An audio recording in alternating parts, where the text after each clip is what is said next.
Hello everybody, I'm Lapis the Jewel Slime, and welcome back to more Our Adventurers Guild. Last time, what did we do last time? I know we, fully enjoyed Zoe finally being back from the dead by having her killsteal Alyssa on another dragon, so that was fun. Zoe just decided that, nope, she is the only dragon slayer in this guild. Everyone else was not allowed to have it. Everyone else is not allowed the title of Dragon Slayer. Need to get lunch soon? Probably some doner kebabs, since you have to get to the city anyways. Ooh, nice, doner kebabs. I love kebabs. They're fun. But yes, last time we finished up on some... Right, we got Zoe back, and so we did a bunch of quests with Zoe, progressed a lot of story events, we killed a lich, and we have a couple of these quests, including the Siege. This is my favorite scenario quest in the entire game here, and that kind of makes me want to do it right now, but I feel like we shouldn't do it considering it's actually pretty difficult. Or at least not as, a warm-up to the stream. I think we should just kind of warm up ourselves by heading off to the tundra, I think. Because there are a couple events I want to do here in the tundra. Desmond is getting healed before I do this. And Chloe is only lightly injured, so I can kind of manage it.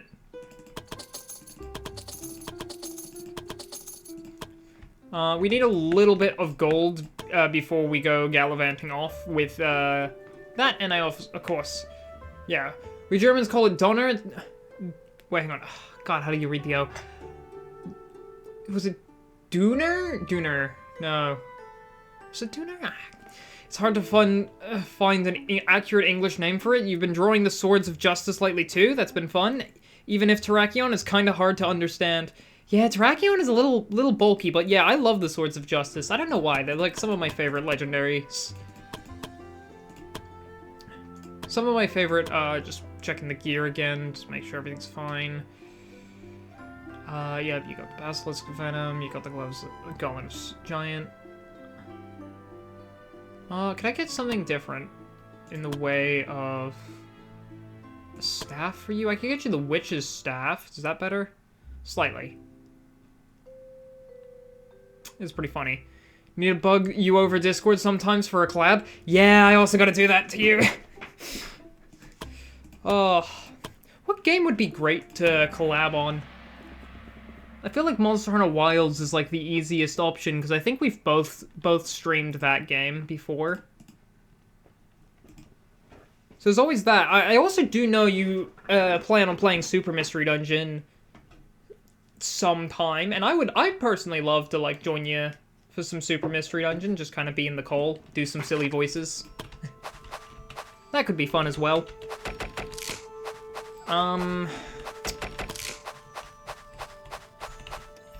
Considering Super Mystery Dungeon is the hyperfixation game, I love it way too much. I could probably kill those. Ah, well. I already walked past them. Is this the event? No, okay. As the adventurers traveled the tundra, their eyes encountered a grisly scene. A group of unfortunate travelers, their lifeless bodies scattered on the ground, feasted on by a pack of wolves. The air carried the scent of death, mingled with the icy chill of the tundra. But what captured their attention was amidst the pack, there was one wolf that stood out. A giant beast, maybe the biggest beast they've ever encountered in their life. They immediately knew this was a dangerous beast. Avenge the travelers and attack the wolves. Both good options. We gotta check our Switch and Steam libraries and see what games we both have. Yeah, I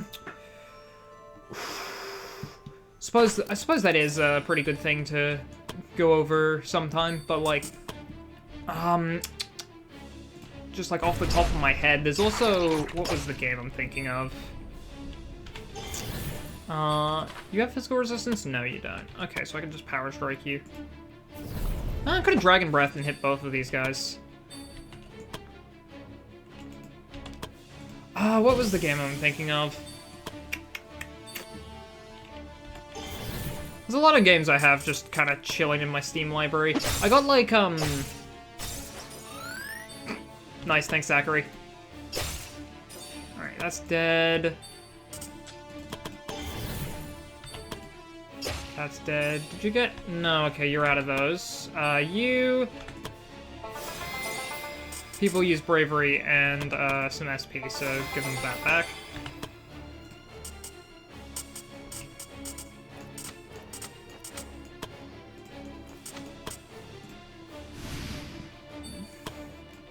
Eagle.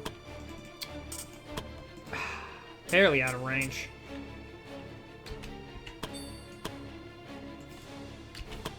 Delay with the Eagle can delay. I didn't know that. Actually, I think I can just full delay. I'm thinking of changing Chloe's class into something else. Good job, Eagle. Barely out of reach, unless I black hole.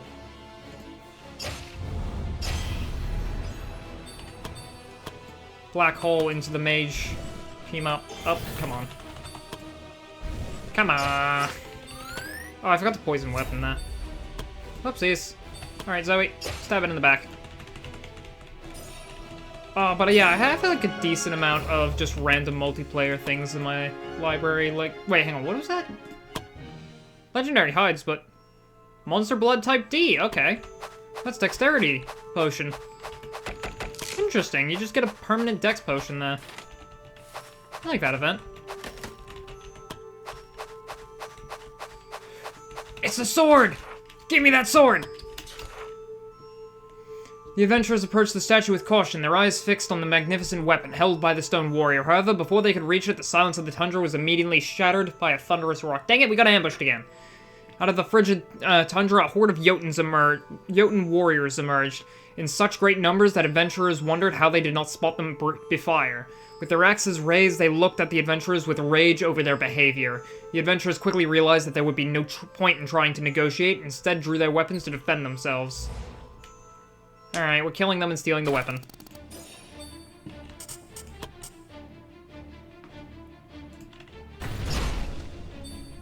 Because we're good guys.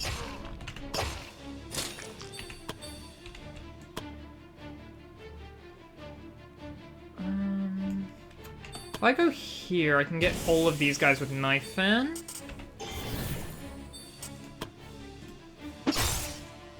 Good job. Yeah, and we're fine to just end Zoe's turn there. Poison weapon.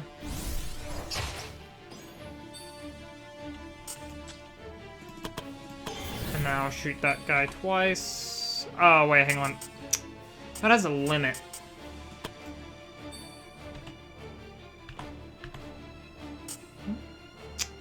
And that has out of AP.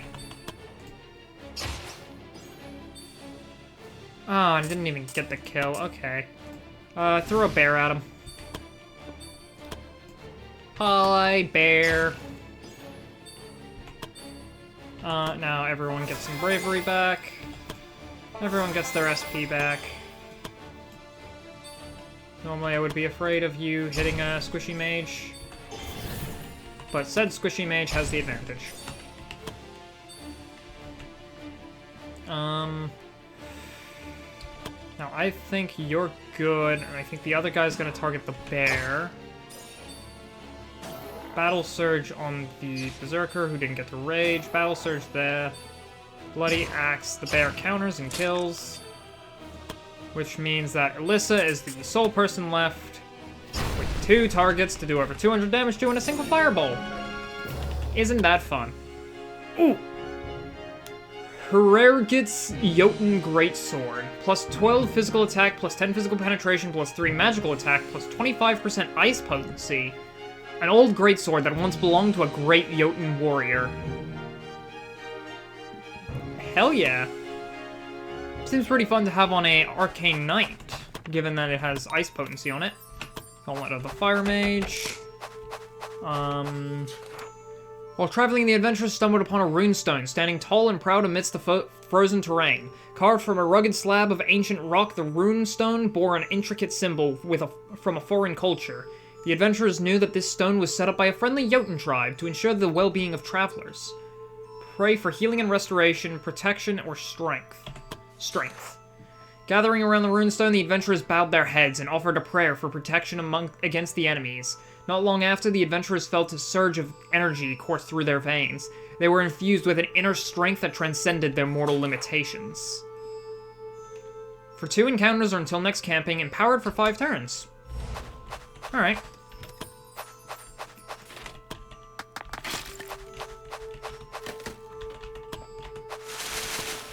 There's another crate up here. Alright, now we gotta find the rest of these crates. I don't think there's any over there. I don't see any over there. Do enemies always aggro whoever's closest? Played a little, still confused.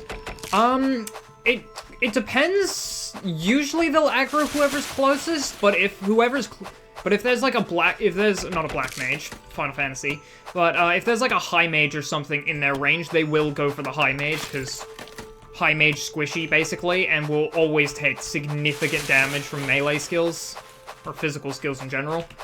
So usually, if there's like a really squishy target, they'll target the squishy, but if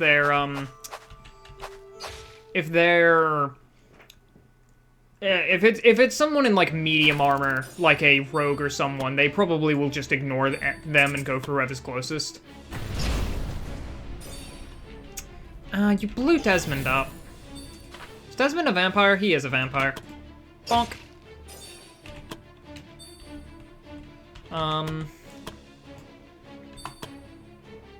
If I kill you... and then I shadow step into your place. Good.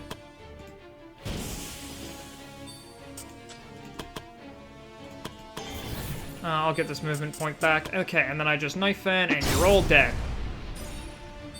Good job, Zoe. That was a very difficult encounter.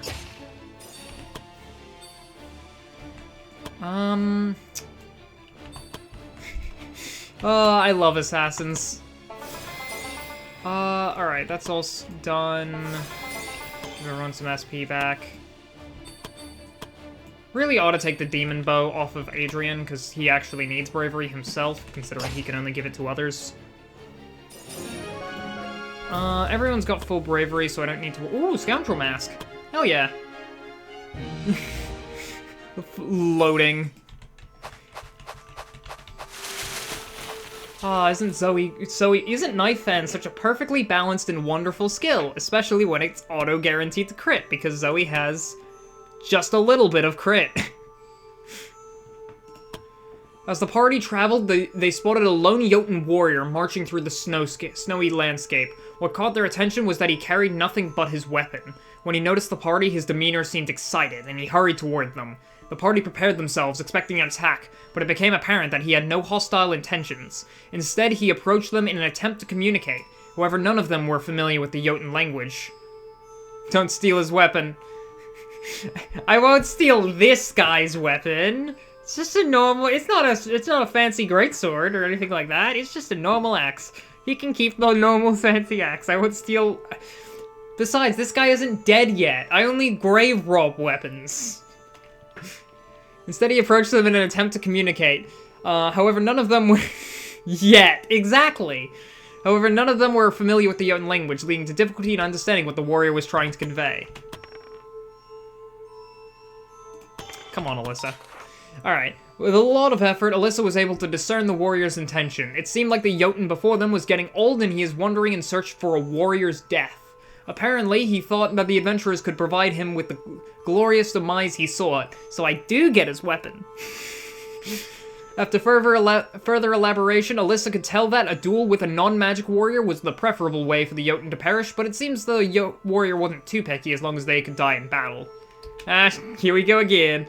Oblige the warrior by attacking with the whole party, challenge the Jotun warrior to a duel. The party does not want to have any part of it. I'm assuming that's a party-wide dex roll. Yeah, this is a party-wide dex roll. I think we can all pass it, but... Let us challenge into single combat. Desmond, go. Desmond stepped forward to meet the Jotun warrior in a duel. The rest of the party positioned themselves nearby, ready to intervene if the situation became too dangerous. While they understood the Jotun's desire for an honorable death, they were not foolish enough to endanger the life of their comrade. Desmond raises his greatsword for a charge. With a determined gaze, Desmond initiated the clash, taking the first step towards engaging the Jotun warrior. The swing of his weapon sliced through the frigid air, cutting a path towards the Jotun. The Jotun warrior, recognizing the imminent threat, reacted immediately, raising his battle axe to intercept the incoming strike. The clash of metal rang out, resonating across the desolate landscape as Desmond's two-handed weapon collided with the Jotun's own weapon. The impact reverberated through his arms, sending vibrations up his spine, but Desmond stood resolute, undeterred by the initial clash. The Jotun warrior starts to pick up the pace. Good job, Desmond. Good dex. As the duel unfolded, Desmond and the Jotun warrior engaged in a flurry of strikes, their weapons colliding with thunderous force. The clash of steel filled the air, echoing through the wintry expanse. The Jotun warrior, emboldened by Desmond's resilience, picked up the pace, launching a rapid succession of attacks. His battle axe whirled through the air with remarkable speed, aiming to overwhelm Desmond with sheer ferocity. But Desmond matched the Jotun's relentless onslaught with equal fervor. His two-handed weapon danced through the icy winds, meeting each strike with precise timing and unwavering strength. Blow after blow, the exchange intensified. The Jotun warrior's strikes became fast and heavy, testing the limits of Desmond's defenses. Yet, with astonishing skill, Desmond managed to deflect, dodge, and counter each attack with calculated precision. Starts his counterattack. 38 strength? Got it. Gritting his teeth, Desmond reflected a particularly powerful strike from the Jotun warrior's battle axe, using the momentum to launch a counterattack of his own. The Jotun warrior, caught off guard by Desmond's sudden offensive, staggered backward, momentarily disoriented. Sensing the opportunity, Desmond pressed his advantage, launching a relentless assault of strikes upon his faltering opponent. Blow after blow, Desmond's weapon hammered against the Jotun warrior's defenses, weakening them with each resounding impact. You know what, I will go all the... You know what I will go? Oh, all you can eat at a sushi bar. You know what, that sounds nice. Sushi is nice, I like sushi. Anyway, I'm currently narrating a battle and it's just like, sushi. Weakening them with each resounding impact. The tundra shook beneath their feet as the intensity of the clash reached its zenith, the air thick with the sounds of battle. In a final, decisive maneuver, Desmond unleashed a devastating strike that found its mark with lethal accuracy. The Jotun warrior, caught off guard and unable to defend, fell to the ground, defeated.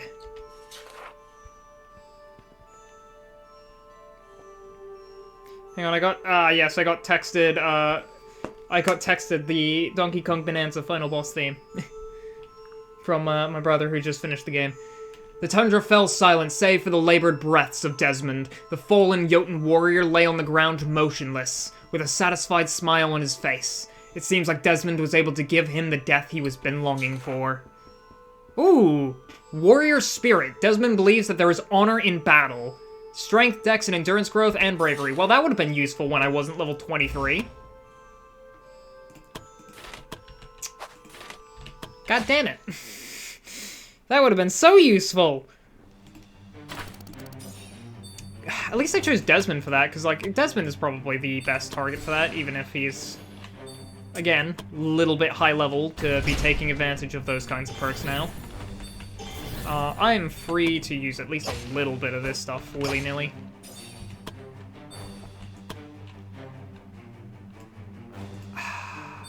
I really ought to stop letting Zoe get blown up by these guys' explosive matters.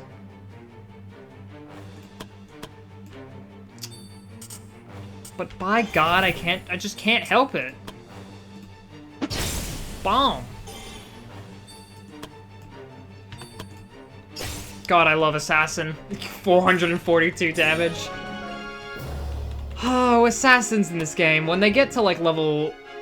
I think it's level 16 is when you unlock Knife Band and Dagger Mastery. When they get to that point, they are just ridiculous. Oh, damn. That's the quest done. Any chance I could find another event? I'd have to go all the way up here and then down there. And I'm doing exactly that. Can you come over here? because I don't want to fight you. Oh, I just walked into them. I guess I'm fighting you. Ice elementals. I actually kinda...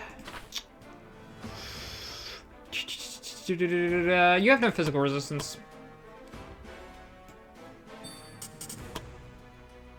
You know what? 1, 2, 3, 4.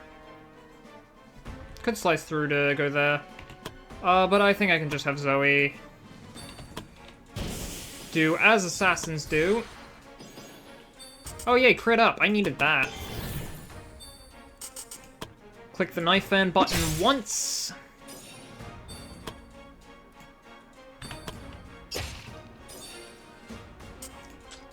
And because I don't... I know there's an accessory you can get called the Returning Knife, which allows you to... Which makes Knife Throw and Knife Fan do... You're immune to poison, aren't you? Yeah, you are. I should have used Take Aim. But it makes Knife Fan and Knife Throw use 2 AP instead of 1 AP, which is very helpful, considering that whenever you use Knife Throw and get a kill with it, you get 2 AP back, so long as Knife Throw is getting a kill, it is just guaranteed to get your AP back.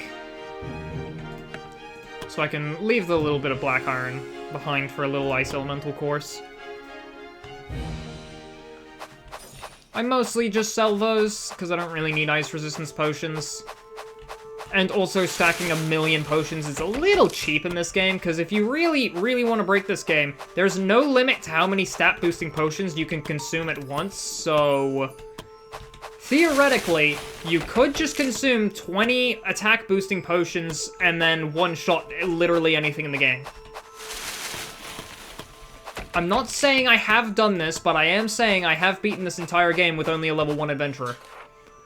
As the party marched on through the tundra, the weather took a sudden turn for the worse. A sudden snowstorm engulfed the area and took the adventurers by surprise. Visibility plummeted as the swirling snowflakes obscured their surroundings, leaving only a hazy curtain of white. Realizing that they were in danger of getting separated, the party started to huddle together and walked in a tight-knit formation. Zoe spots something in the distance. In the distance, Zoe's eyes caught sight of a shadowy figure through the haze of the snowstorm. It was impossible for her to identify what it was, but nevertheless, Zoe had a strange feeling about it. She tried to alert the others to the mysterious being, but none of them could see what seemed to have alerted Zoe, focusing more on weathering the storm. The others told Zoe to just ignore whatever it was. Zoe reluctantly acquiesced to her companion's advice, understanding there were more pressing matters for now.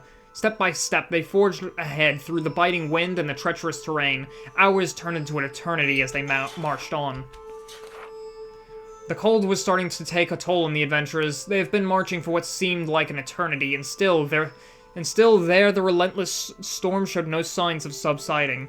In an attempt to find solace or any sign of respite, Zoe gazed into the distance, squinting through the swirling snowflakes, and there, amidst the hazy backdrop of the blizzard, her eyes caught sight of a mysterious figure again. Zoe didn't know why, but she was sure that it was the same figure she spotted before. Zoe didn't bother to tell any of the others of the sight, knowing that they would just dismiss it again. Yet there was something strange about the figure. A strange feeling overcame Zoe every time it looked at the figure.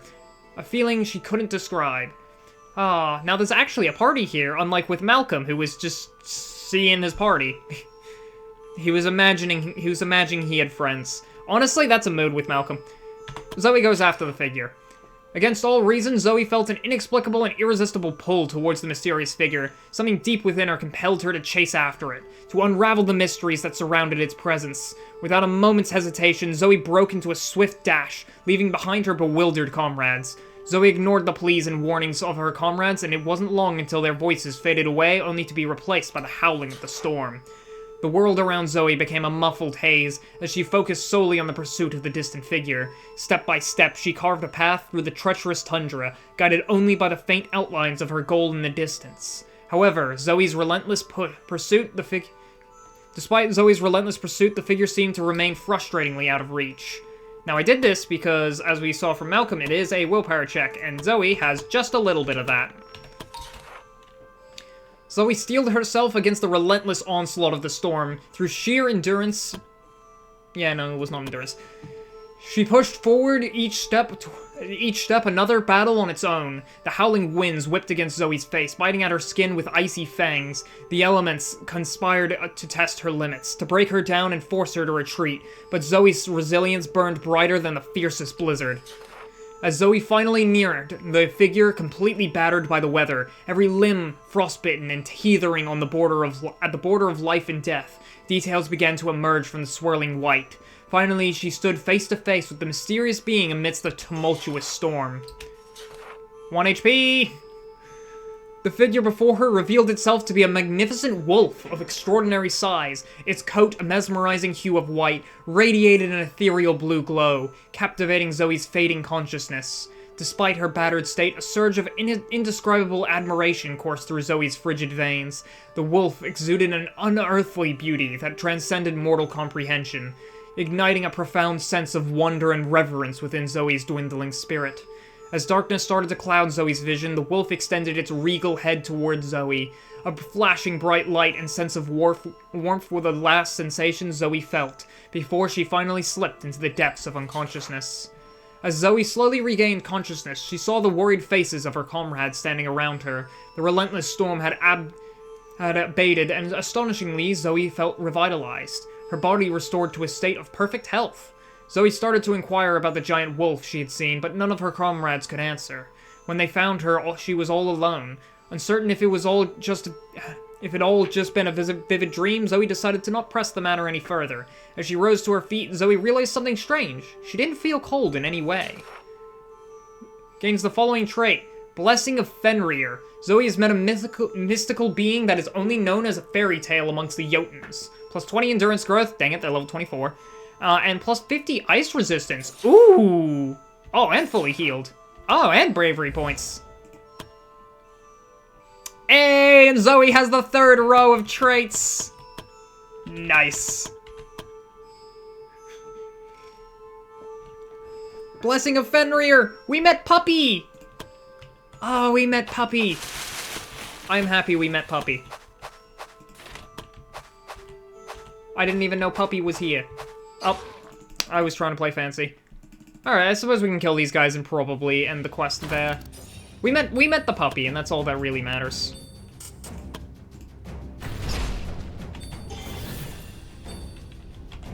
Fenrir, I love Fenrir. I don't know why. Well, actually, I do know why, because it's a dog. But, like, Cerberus and Fenrir are always, like, some of my favorite characters to, like, show up as... Like, any time that a story goes the whole, like, mythological sort of approach, and, like, they have either Fenrir or Cerberus, that is just immediately the favorite character. Giant dogs is just how you do it. You want something to, like, really show how powerful and crazy and ridiculous all of this divinity and god stuff is, just show the giant puppies. Even the puppies are big. The adventurer's path led them to an unexpected spectacle. Amidst the frozen landscape, two Jotun tribes were locked in a fierce skirmish, waging war with thunderous roars and thundering footsteps. From their current vantage point, they were safe, but safe to not notice. They were safe to not be noticed by the warriors, but could hardly discern any details about the battle. Get closer to study the ways of the Jotun. Everyone succeeds, even though some people got like a 2. Eager to witness the Jotun skirmish firsthand, the adventurers stealthily approached the site of the battle. They carefully navigated the treacherous terrain, their movements calculated to avoid detection.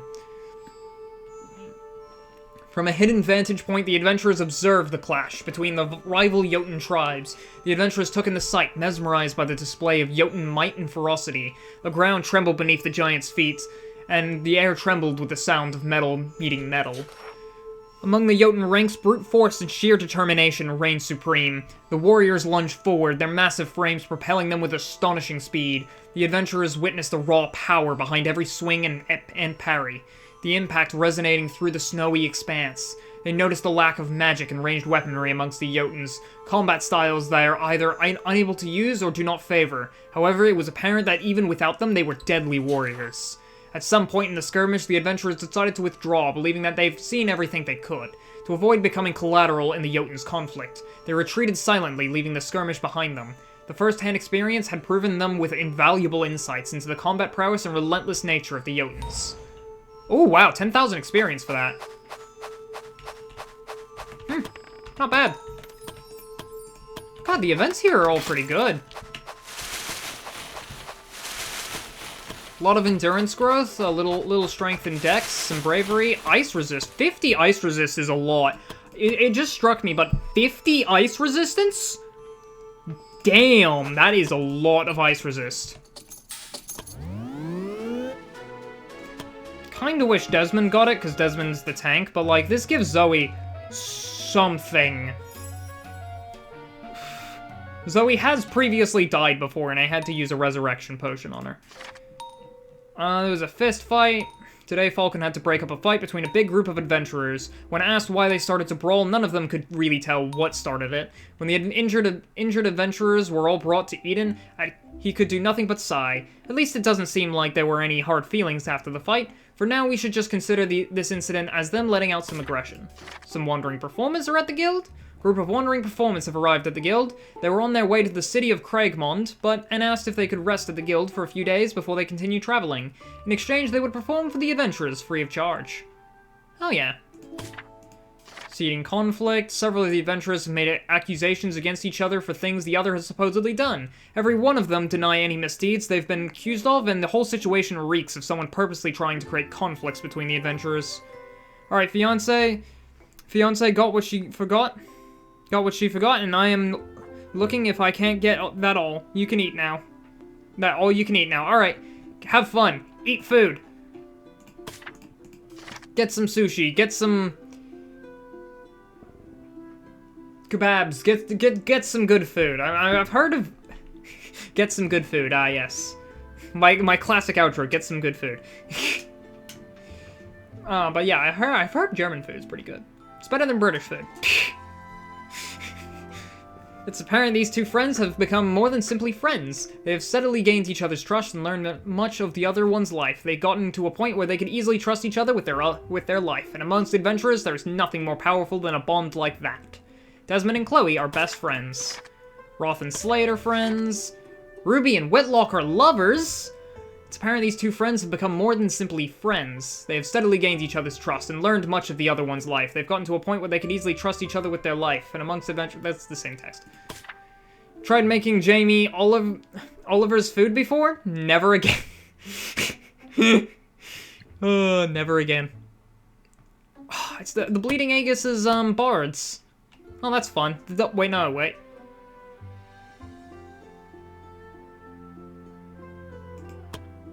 I thought you said lovers. Oh wait, it's not. Oh, Layla's not worthy of the gods. I could make Chloe into a bishop now that I think about it, actually. Into a saint. Now that I think about it, she could actually make for a decent saint. I've mostly kept her as a, high mage this entire time, but, like, her main function is support magic. And that is kind of filled by Adrian having access to haste, magic barrier, or mass magic shield, and the enchant weapons. So she's mostly support, but with some good DPS potential on her. But like, I could lean more into the support if I made her into a saint. Certainly an idea, but who fell in love? I thought it was Ruby and Whitlock. But they're not in love.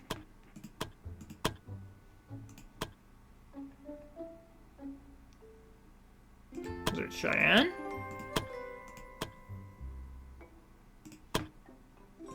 Wait, hang on, if I go to Whitlock... Were they just best friends and I misread that as lovers? Huh. Oh well. Or did I get the wrong Whitlock and Ruby?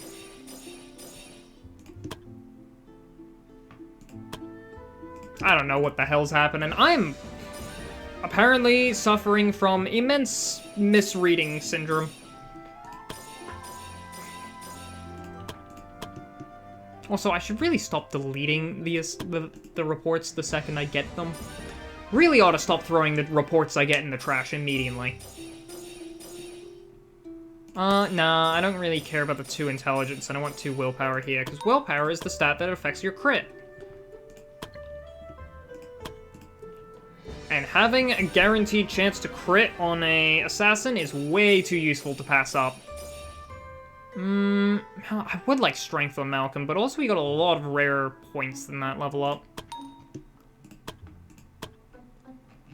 And then I think it's mostly the Black Eagles. Sasha to level 12. Beautiful rogue level up spread. Or assassin level up spread. Lorraine, High Mage.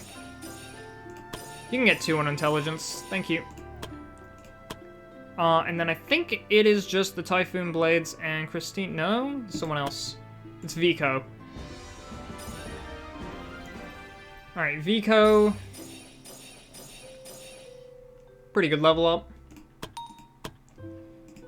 Alright, Finian. This one has Monocore. Actually, that's a pretty good trait. Yeah, especially that's 5 SP every turn. Not bad. That refunds uses of stuff like block and whatnot.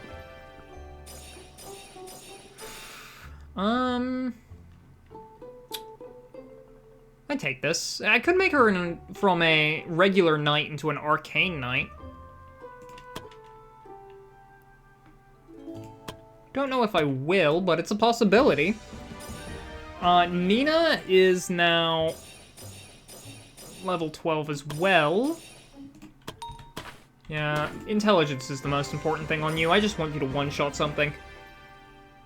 I'll let Alyssa. Beautiful level up on Christine. Oh, there is one more. Oh, Thomas. Here he is, our good old paladin. Pretty good level up. Alright, a lot of skill points I can invest. Nolan, minor inconveniences. You're the only spellcaster on the minor inconveniences, so take haste. Sasha. Could get Death Mark from you. There's a bot in my chat. That's gonna get the good old-fashioned report for being a bot.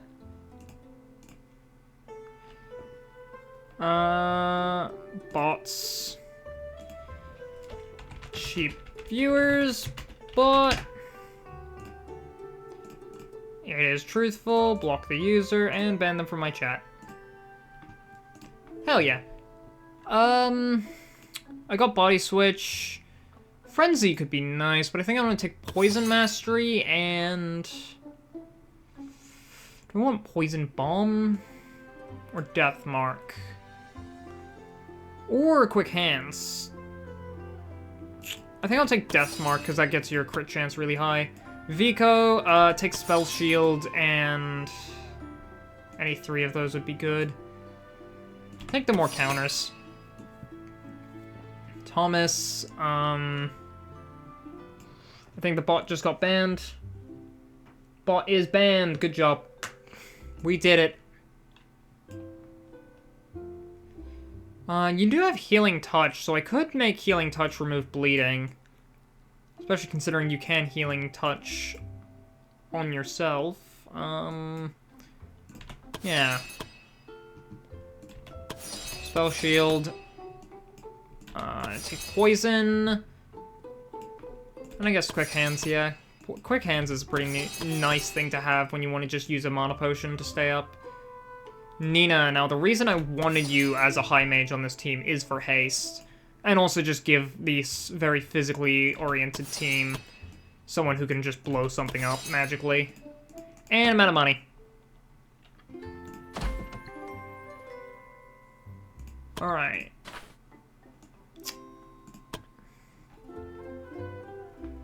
Now I do need to sell just a little bit of stuff. I would love to make these into potions, but I, again, do not have money.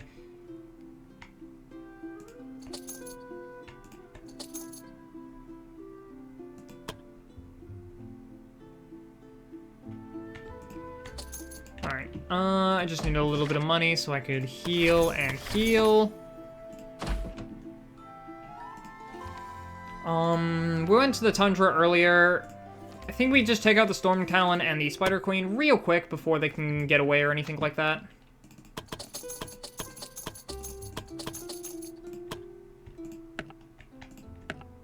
Yeah, we can take like 20. Alright. Chase him down. Yeah, with Alyssa here, I don't need as much supply, because I can just... I have used to traveling, which reduces the stamina consumption by 50%. Very useful trait. Abandoned Shack, pick the lock Zoe, get the potions. Not bad.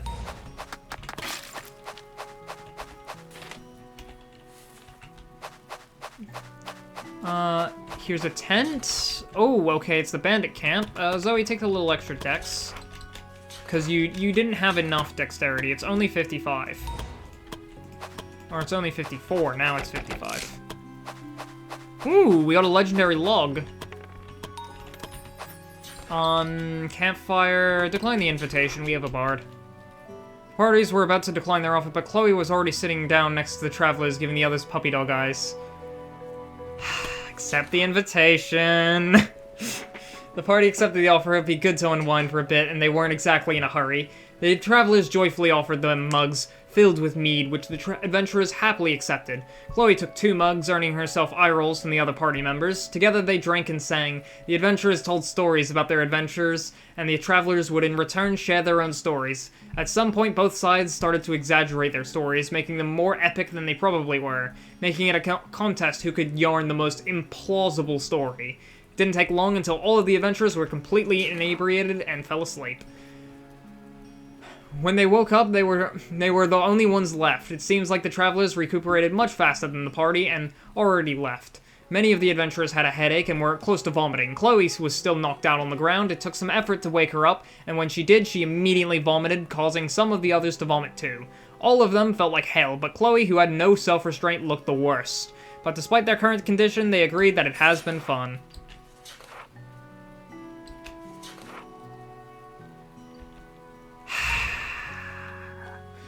You got us all drunk, Chloe.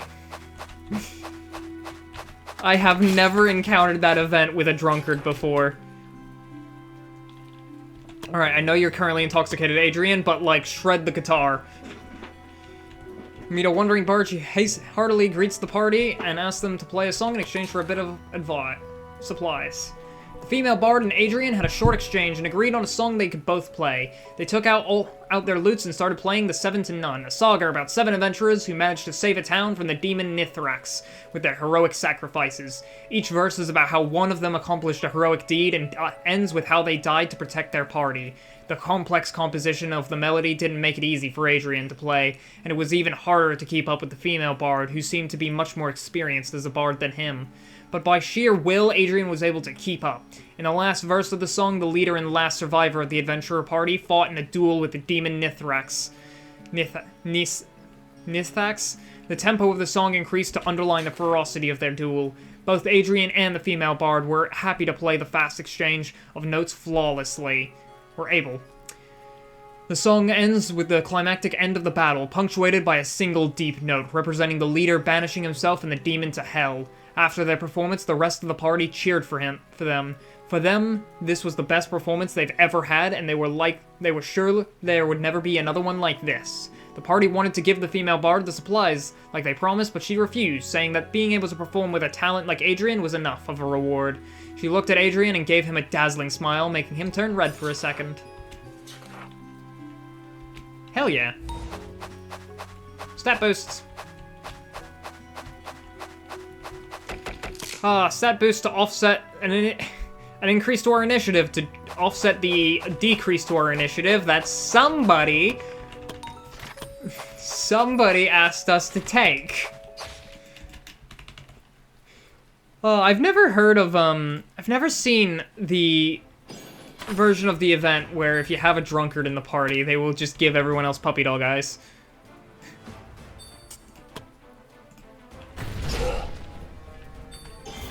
But it is also incredibly fun.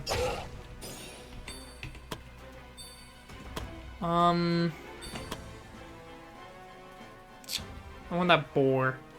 I also kind of want the ancestor, but I want the boar. Ah, I'll go here. Bonk! How are you doing, still alive?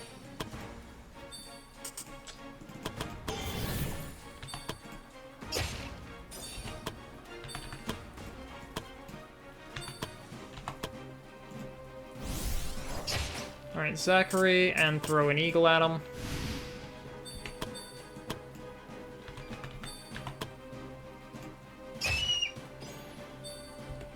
Ooh, 8 HP.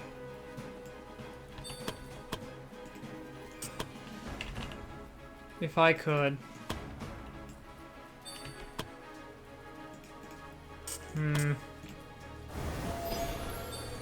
Oh wait, there we go. Problem solved. Everyone refresh the bravery you just spent, and the SP.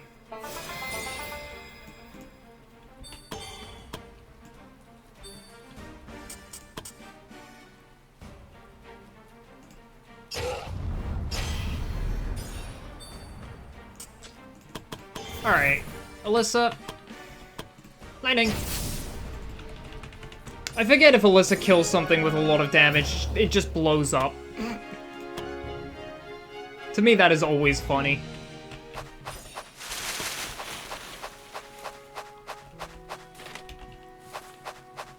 Ooh, what's this? On the way, the party stumbles upon a great number of footprints, indicating a chase. From what they could tell, someone was trying to run away from direwolves. Oh, that's double-spaced. A lot of direwolves. It might be possible to track them down and try to help whoever was being chased, if they were still alive. But considering the amount of footprints the wolves had left behind, the party could also put themselves in danger with that choice. It wouldn't be an easy fight. Alyssa, follow the footprints. Alyssa had no problem following the trails of footprints. She knew exactly where to go. It wasn't long until the footprints became clearer and even more visible to the rest of the party. They were close. In the end, they finally reached their target, and the one thing they feared already happened. They were greeted by a bunch of dire wolves, and one group was feasting on something that seemed like a human corpse. The wolves immediately sensed their presence and reformed themselves. They were about ready to attack. Prepare for battle.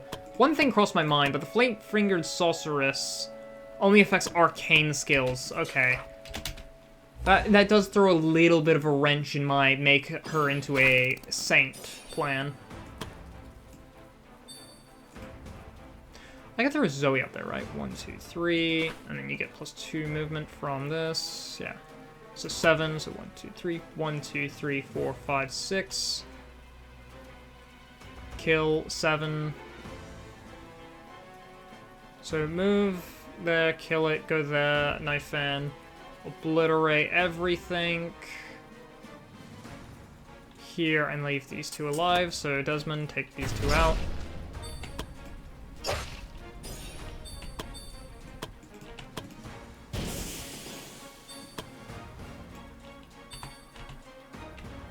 I forget you don't have the returning knife.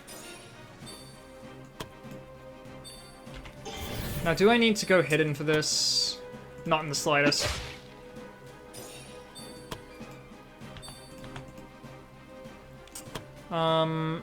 Ooh, barely alive. Does this count as a weapon? No.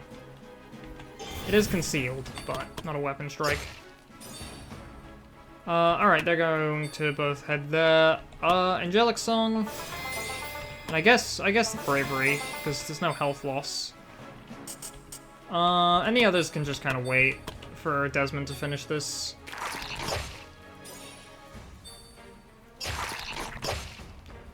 Good job. And his health's back because Desmond is a vampire, and this is why I made Desmond into a vampire, because Vampire Desmond is just so overpowered.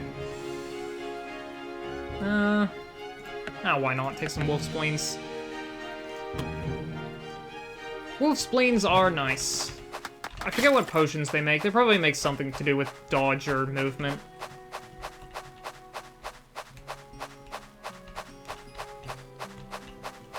But yes, the #1 most important tip. Ooh, dryads. Those things have true sight, so I don't really want to mess with them. But the most important thing you can do in this game is you can, if you have potions that buff stats, you can use them from the inventory here, and when you do it like that, on the next encounter, for 1 encounters until next camping, +5 crit, +3 dodge, and +30 physical resistance. There is no limit to how many times you can do that. And for the first 3 turns, I believe, or sorry, for the first 5 turns, you can just have as many stat boosts as you want. If you use that properly, you can just one-shot literally any enemy in the game.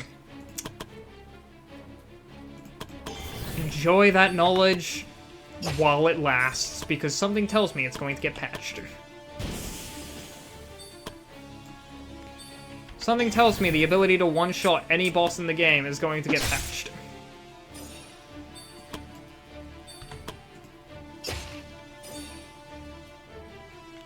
Bowie. I need to use Rush. If I'm using Rush, you know what, this is the main target of the quest, so if I'm gonna do stuff like that, I might as well just kind of go all the way.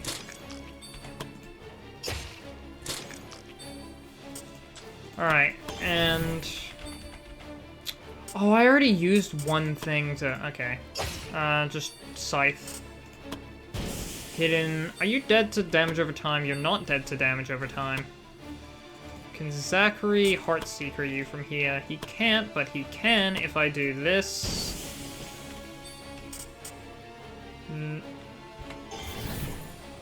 Now I can use Heartseeker, yep. Means poison weapon, Heartseeker. A little bit more poison. Still out of range. You're immovable, aren't you? Yeah, you are.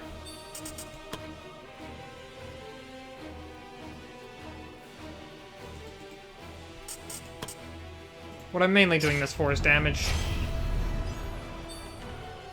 Yeah, that puts you into range of dying. Ah, I think Zoe got the kill on that, and I think Zoe already had a kill on one of those. I was hoping Zachary would, because his poison put it over the edge, but... I guess considering Zoe was the one to initially apply the poison, it counts as her kill. Feathers of Storm Talon and Legendary Hides.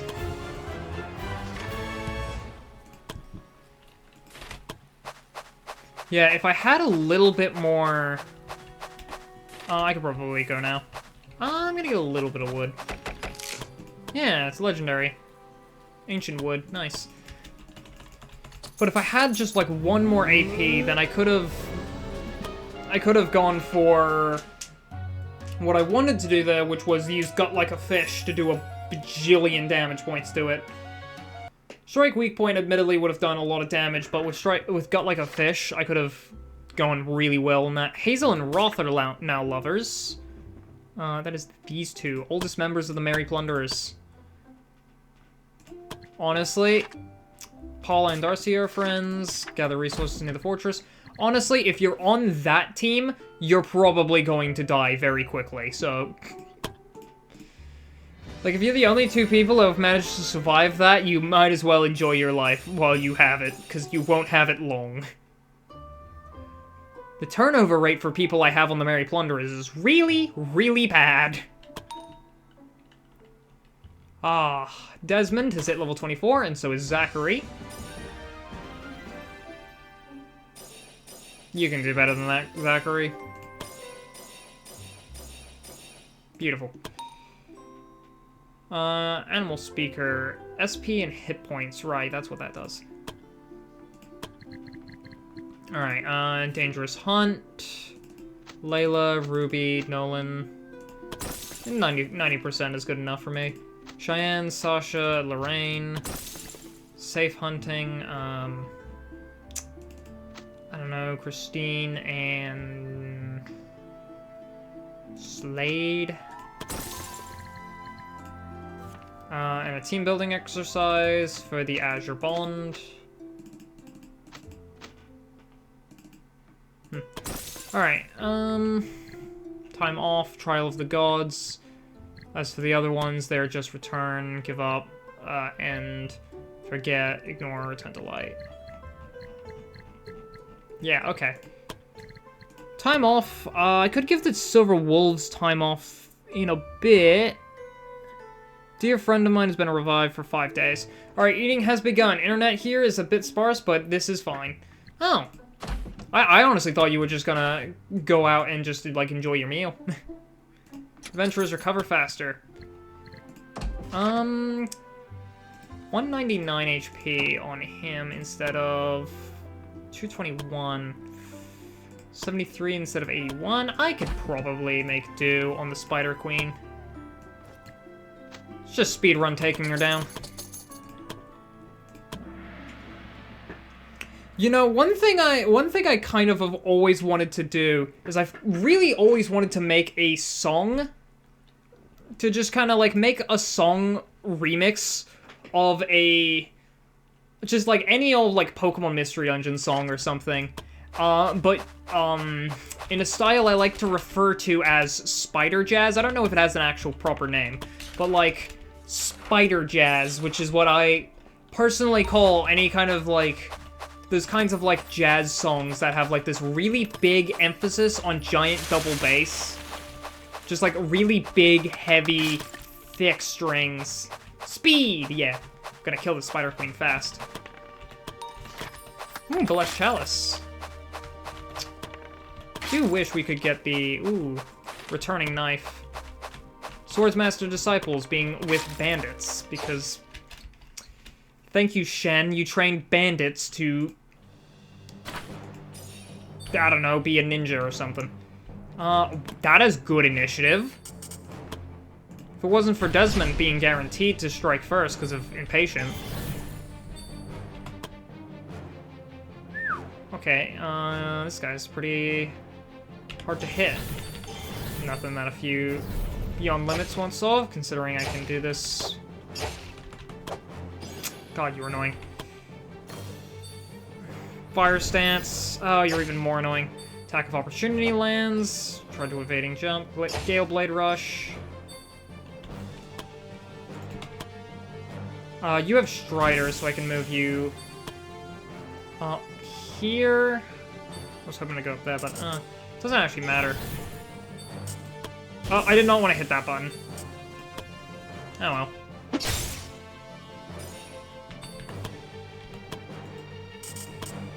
Well, I want you dead, so...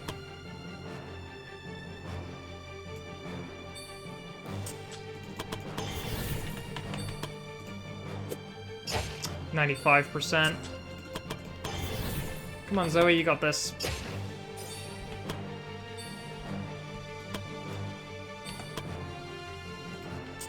Can I Heartseeker from here? I can Heartseeker from here, and because I'm in between these two, accuracy is increased by an additional 40, and this guy is dead.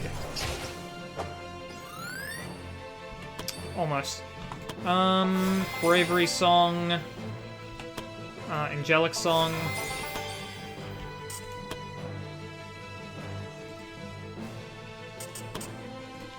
Black Hole.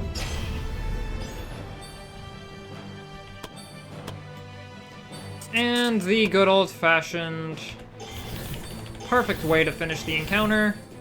Fireball.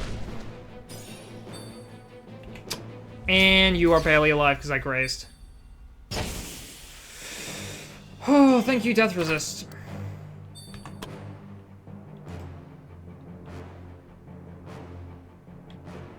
Do I even want to, like... You know what?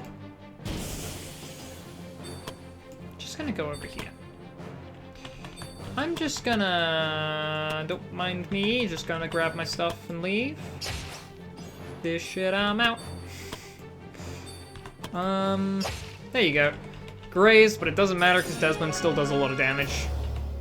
I really ought to get him a better greatsword than just that, but oh. Wait, what, doesn't Zoe... Yes! She gets Survivor off of that! I don't think she had it before. I think she was one death off. Hell yeah! 40 willpower! all part of the plan. It's all tactical, all just because I really, really wanted that. Yeah, I'll avoid it and go in a different direction. I don't think there's anything special to killing the lizardmen there. Dex, you got the Zoe. There was a bunch of combustibles in that one. Oh, hobgoblins just running around. Well, I hate goblins, so... There you are. The target.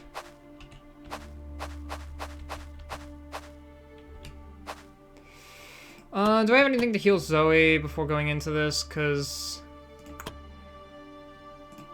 I am gonna take a quick rest here, just to make sure she doesn't have to death resist again. Give everyone some AP. And I think... just first aid on Zoe. I don't have any other ways of healing. Have you noticed how quiet it is? It's almost too quiet. Yeah, I was thinking the same thing. It's like the calm before the storm. Wait, did you hear that? Something's coming. Get ready. Whatever it is, we'll face it together. Can an adventurer return from taking a piss without his comrades pointing their weapons at him? I remembered it was Desmond, so I was like, oh wait, drop the voice like 8 octaves lower.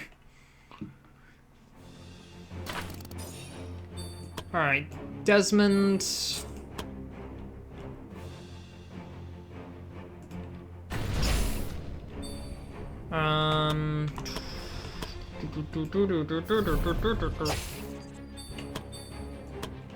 Probably should have, or at least could have, done more.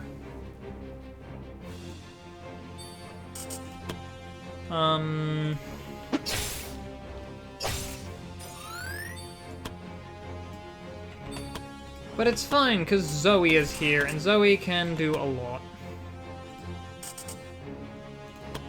Debilitating Strike. Didn't crit. Tis a shame, but I think Strike Weak Point here kills from here. If it crits, so Death Mark.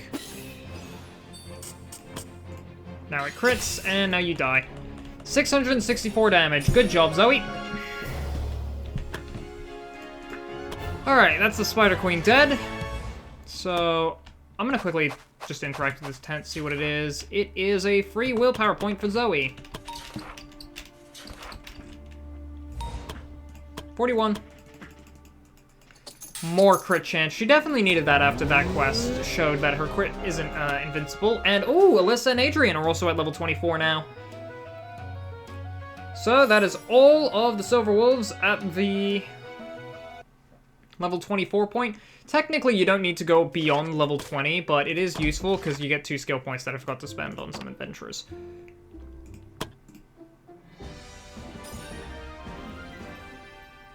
It's like a minus 10 mood buff for just like 3 extra skill points going beyond level 20.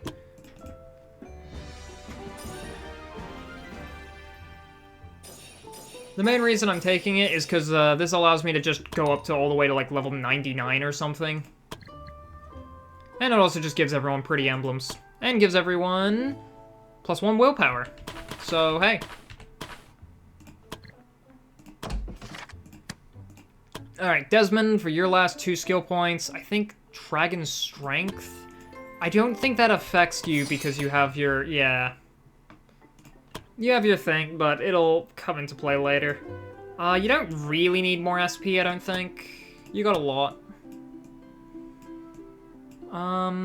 Could get you Charge when you have Flaming Entrance, so... Oh, I should get you Tactician, yeah. Yeah, let's get him Tactician. Zachary, Unleash the Beast.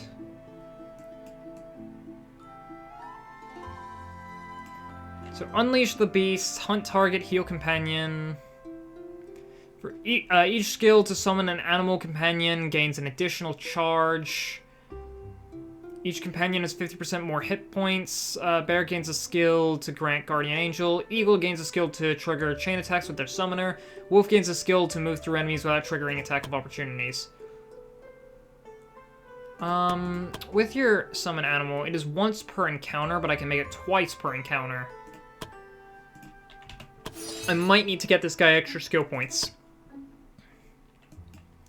The Withering, gain an aura with the following effects. For 3 turns, all enemies in a 3-tile radius gain Withering, reduce damage dealt by 20%, increase damage received by 20% at the start of the turn, deal 30% of the caster's magical attack bonus as dark damage to the character. Well, that magical attack bonus is a little ridiculous. Like, yeah, 40 damage as dark damage. A lot. Dark Potency could be good. Inferno is a nice spell to grab. I think I'll take Dark Arcane Study and Legendary Offensive Spells so I can have, like, access to Inferno and some stuff. I don't think it'll be that useful, but it might have a niche case somewhere. Adrian as a bard isn't too much I need from him. I could get him for the guild.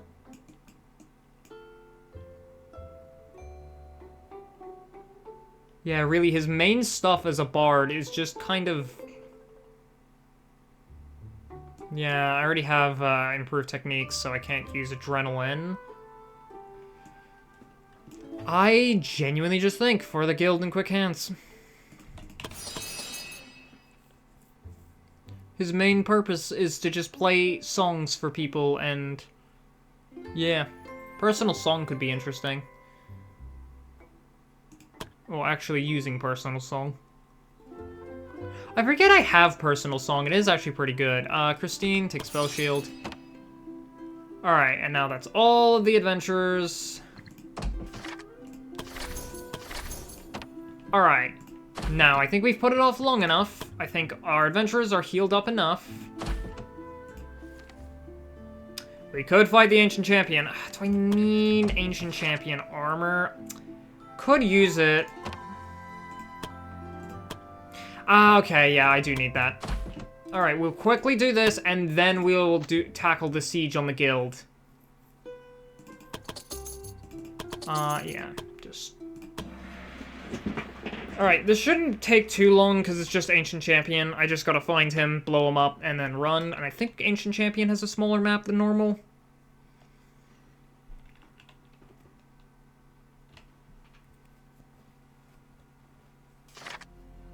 It's a medium-sized map.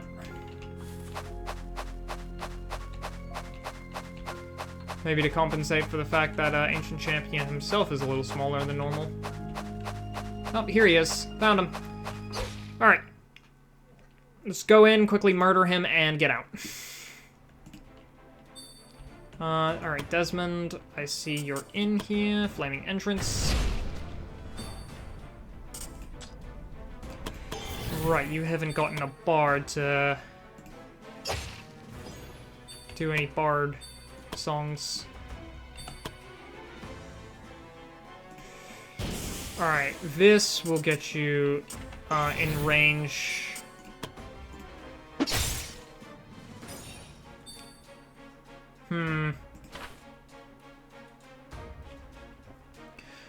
Dealing, how much? 72 physical damage at 80 base accuracy. You have 83 dodge. He has 50 accuracy.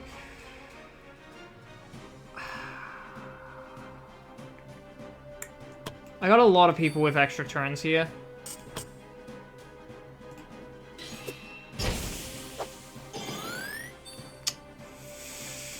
Right. You have attack of opportunity, don't you? Yeah. Okay, so this guy is a bastard, and I hate everything he stands for. That is a lot of physical resistance on you, mate.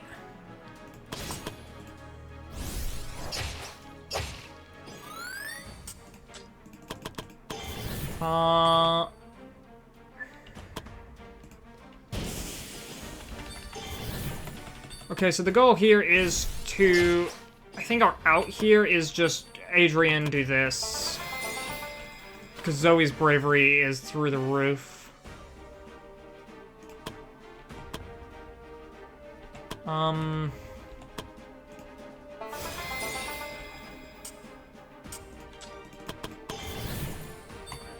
Just in case this matters. I don't think it will. Oh wait, hang on, I can black hole.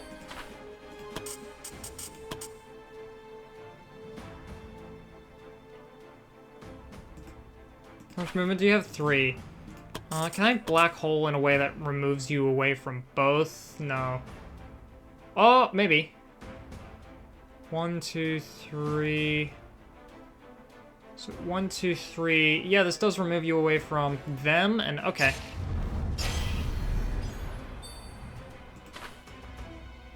No problem.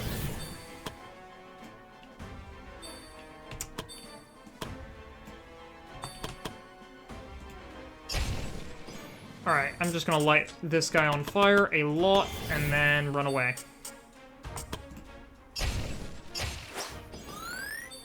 Oh wait, he actually might just die from all of this.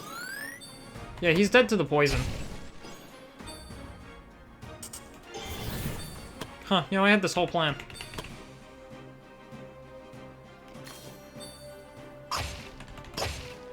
Well, plan isn't exactly what I would call it. I almost got Zoe killed again. True sight on enemies, man. I can never win with that. There we go. Just gonna quickly see what this is. It is a ghost. Alyssa, understand it. There you go. 81 intelligence modifier. Yeah.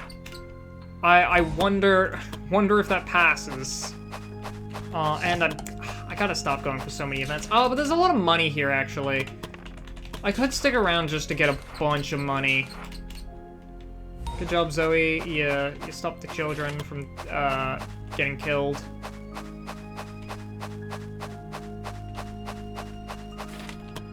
Some vampires, some zombies. Burn the bodies with their belongings, because frankly I don't feel like looting corpses today. I should have looted corpses, because everyone is... No one has corpse pilfer. Oh well. Chloe and Zoe are now gaining a level. Hell yeah, all this does is increase their wage, which... Admittedly, this guild has never-ending troubles with its money, but... Brooke and Ruby have become best friends. Minor quest is finished. Safe hunting is finished. Got some stuff coming in tomorrow.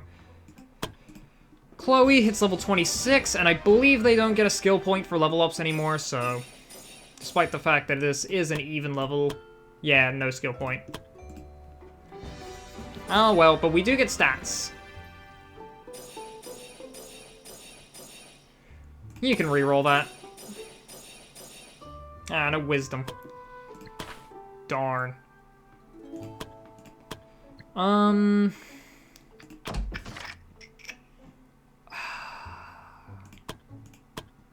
Did I give you Lionheart? But you don't kill anyone. Okay. Right, you used to be a monk, that's why. Anything else I want to, like, turn you into now that you're,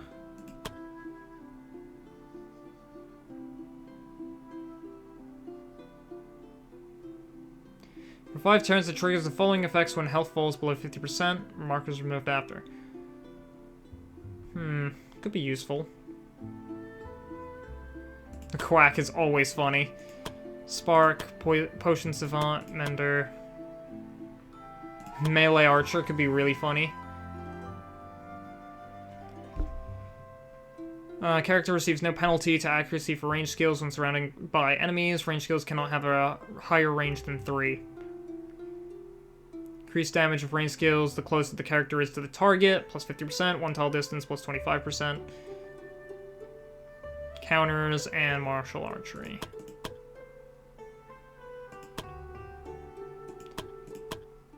Elusive.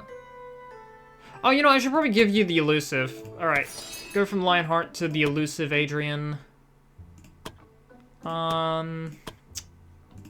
Desmond the Unbroken to Desmond the Immortal. Give him regen. Doesn't really need regen.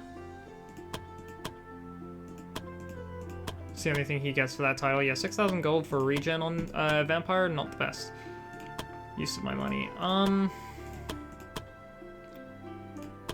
Nightshade for Zachary, and then Chloe I think I can keep for now. Necromancer there, Ancient Tree Spirit, but that's on 5 days. So, let's do something a little stupid, but a little fun. Just in case I do have to surrender this quest, I bought instead of sold. Oopsies.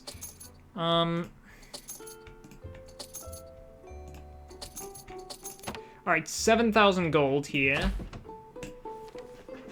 Alright, here we go. The Siege. I think we'll be fine considering our levels are just a little above the recommended 18 to 21 here. Just a tad. But let us tackle my favorite mission in this entire game. I do kind of want 2 extra elixirs, and I can afford it, so... bleeding and poison. Dodge? Yeah, this should be fine. And I won't need any, like, keys or stuff, because Zoe can pick legendary chests easily. Oh, wait, actually, one thing I should do. Cuirass of the Champion. Legendary quality, Oh, can I make Plaguebringer coat to legendary? No, I don't have the legendary hides for that. Or for the troll hide armor. Alright, so they can stay as uncommon. I will give Adrian, because this quest is very, very long, I will give Adrian a different bow.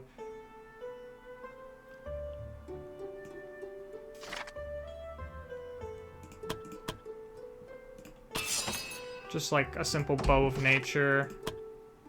A little bit more gold.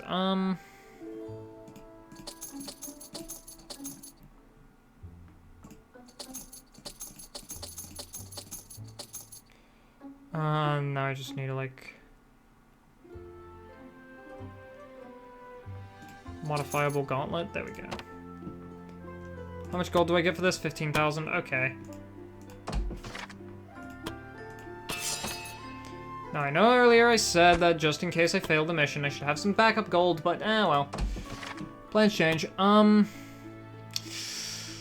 Oh, I don't have Ferdinand anymore, because I actually lost Ferdinand, because he was on one of my adventures, and that adventurer got killed, and I don't know if you can get him back from the forest. I didn't find him in the forest, so I'm assuming you can't. Which is a shame. I will sell one of my gloves to the Master Thief, because I have 2 of those, and they're not too necessary. And I think I'm gonna buy a moon sword. He doesn't have anything to say about it, right? No. Alright. Here you go, Desmond. A moon sword over your old greatsword of the champion.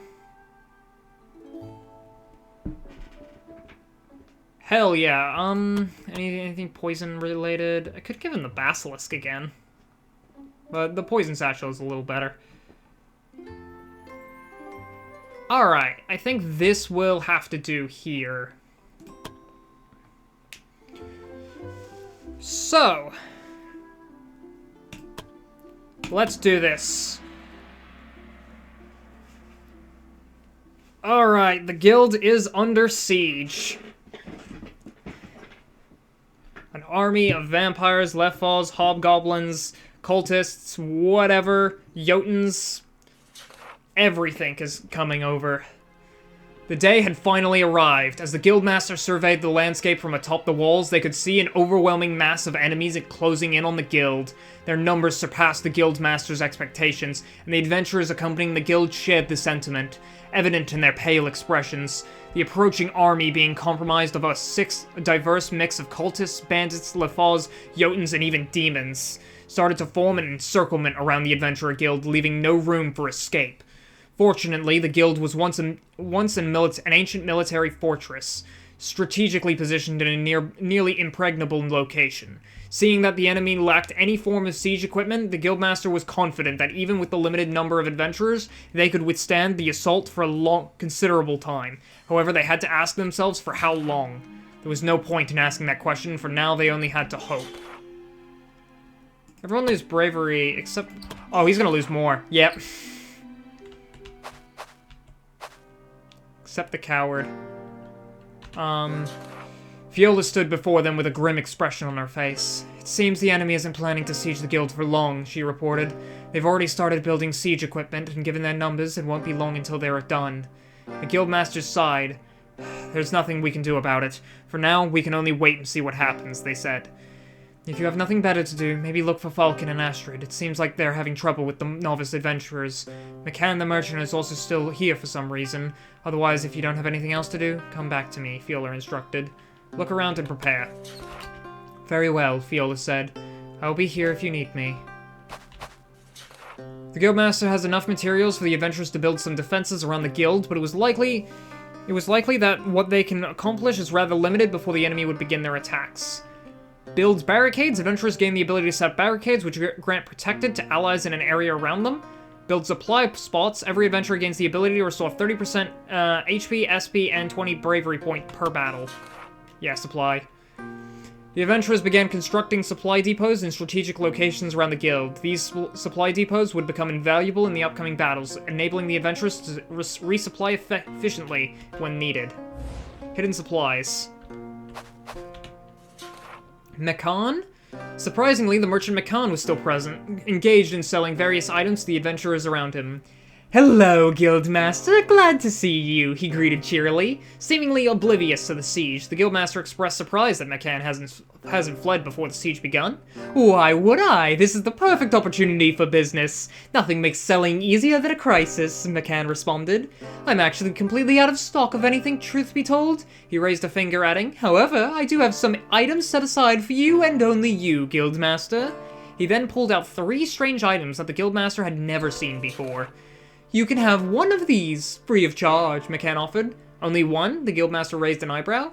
McCann chuckled under his mask. Of course, I'm still a businessman after all. One gift is enough. Take the frozen bomb, take the wing of hope, or take the love potion. Ask McCann what those items do.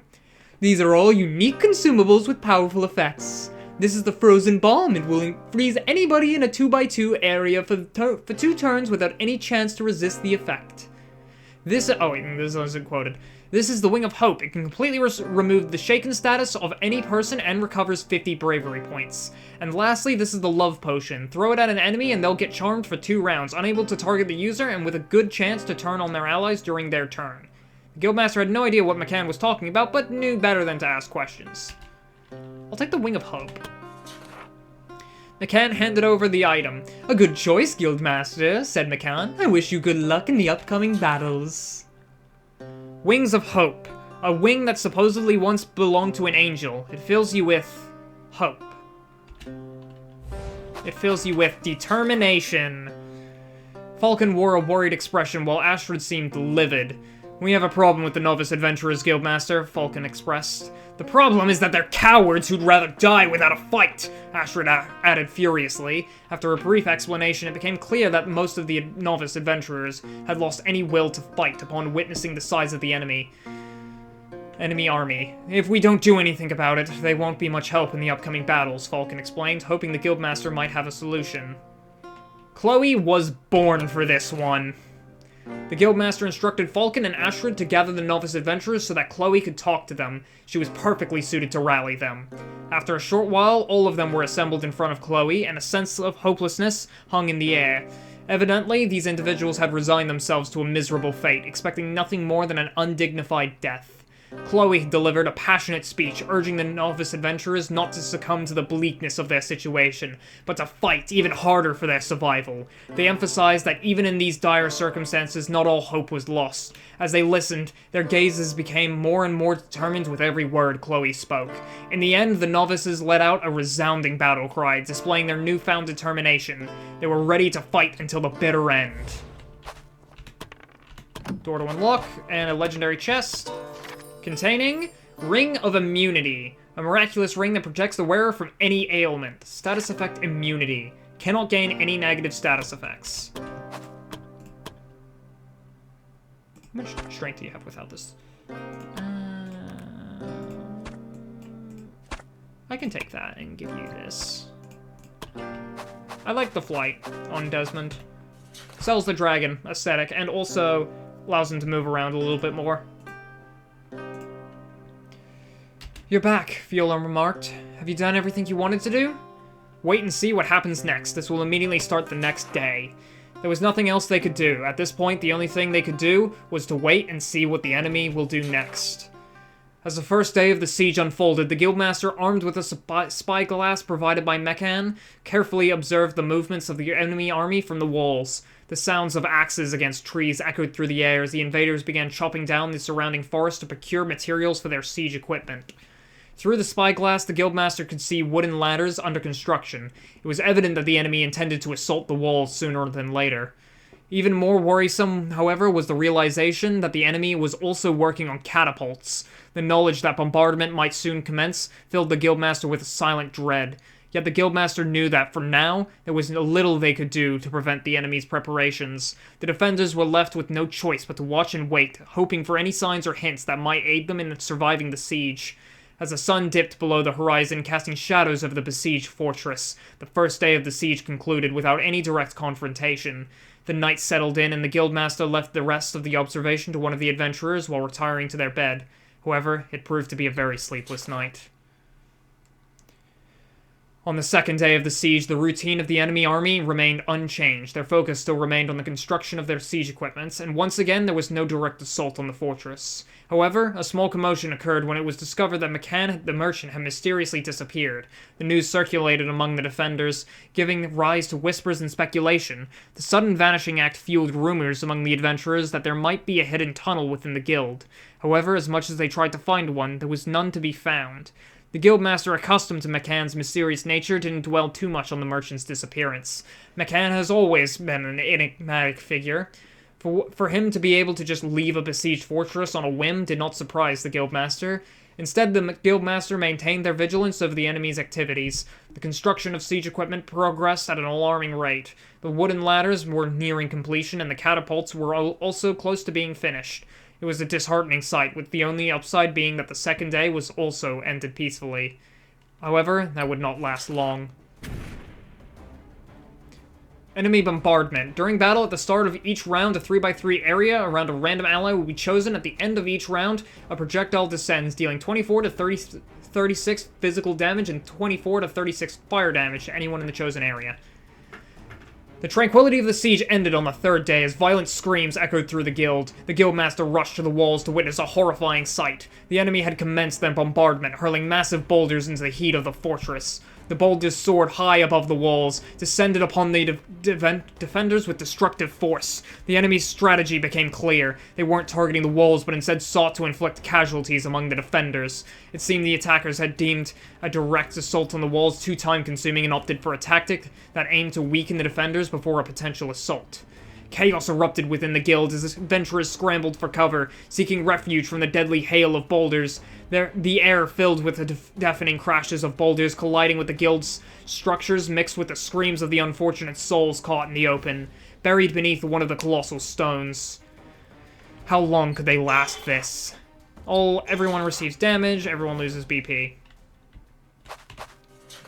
The group saw a group of adventurers frantically trying to clear away a great pile of debris. The adventurers, fervently working to remove their fallen rubble, explained that one of their own had been buried beneath the debris. They still hoped for the survival of their comrade and sought help from the Guildmaster and their adventurers.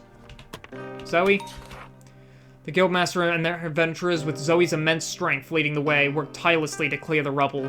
The breeze, once seemingly insurmountable, yielded to the combined efforts of the group. As the final pieces of debris were lifted, a collective sigh of relief swept through the group. There, beneath the weight of the fallen rubble, lay the trapped adventurers, still breathing. With a rescued comrade in their arms, the novice adventurers expressed their heartfelt thanks to the Guildmaster and their senior adventurers, and carried the injured adventurer to the temple. Everyone gains BP. Yay, someone's alive! On the ground lay an unconscious adventurer bleeding from her head. It appeared that she had managed to evade the boulders, but a flying piece of debris had likely struck her. The other adventurers quickly carried her to the temple where the healers, led by Aiden, did their best to tend to the wounded. Assuring the group that she would be fine, the healers took charge of the unconscious adventurer. Everyone gains BP!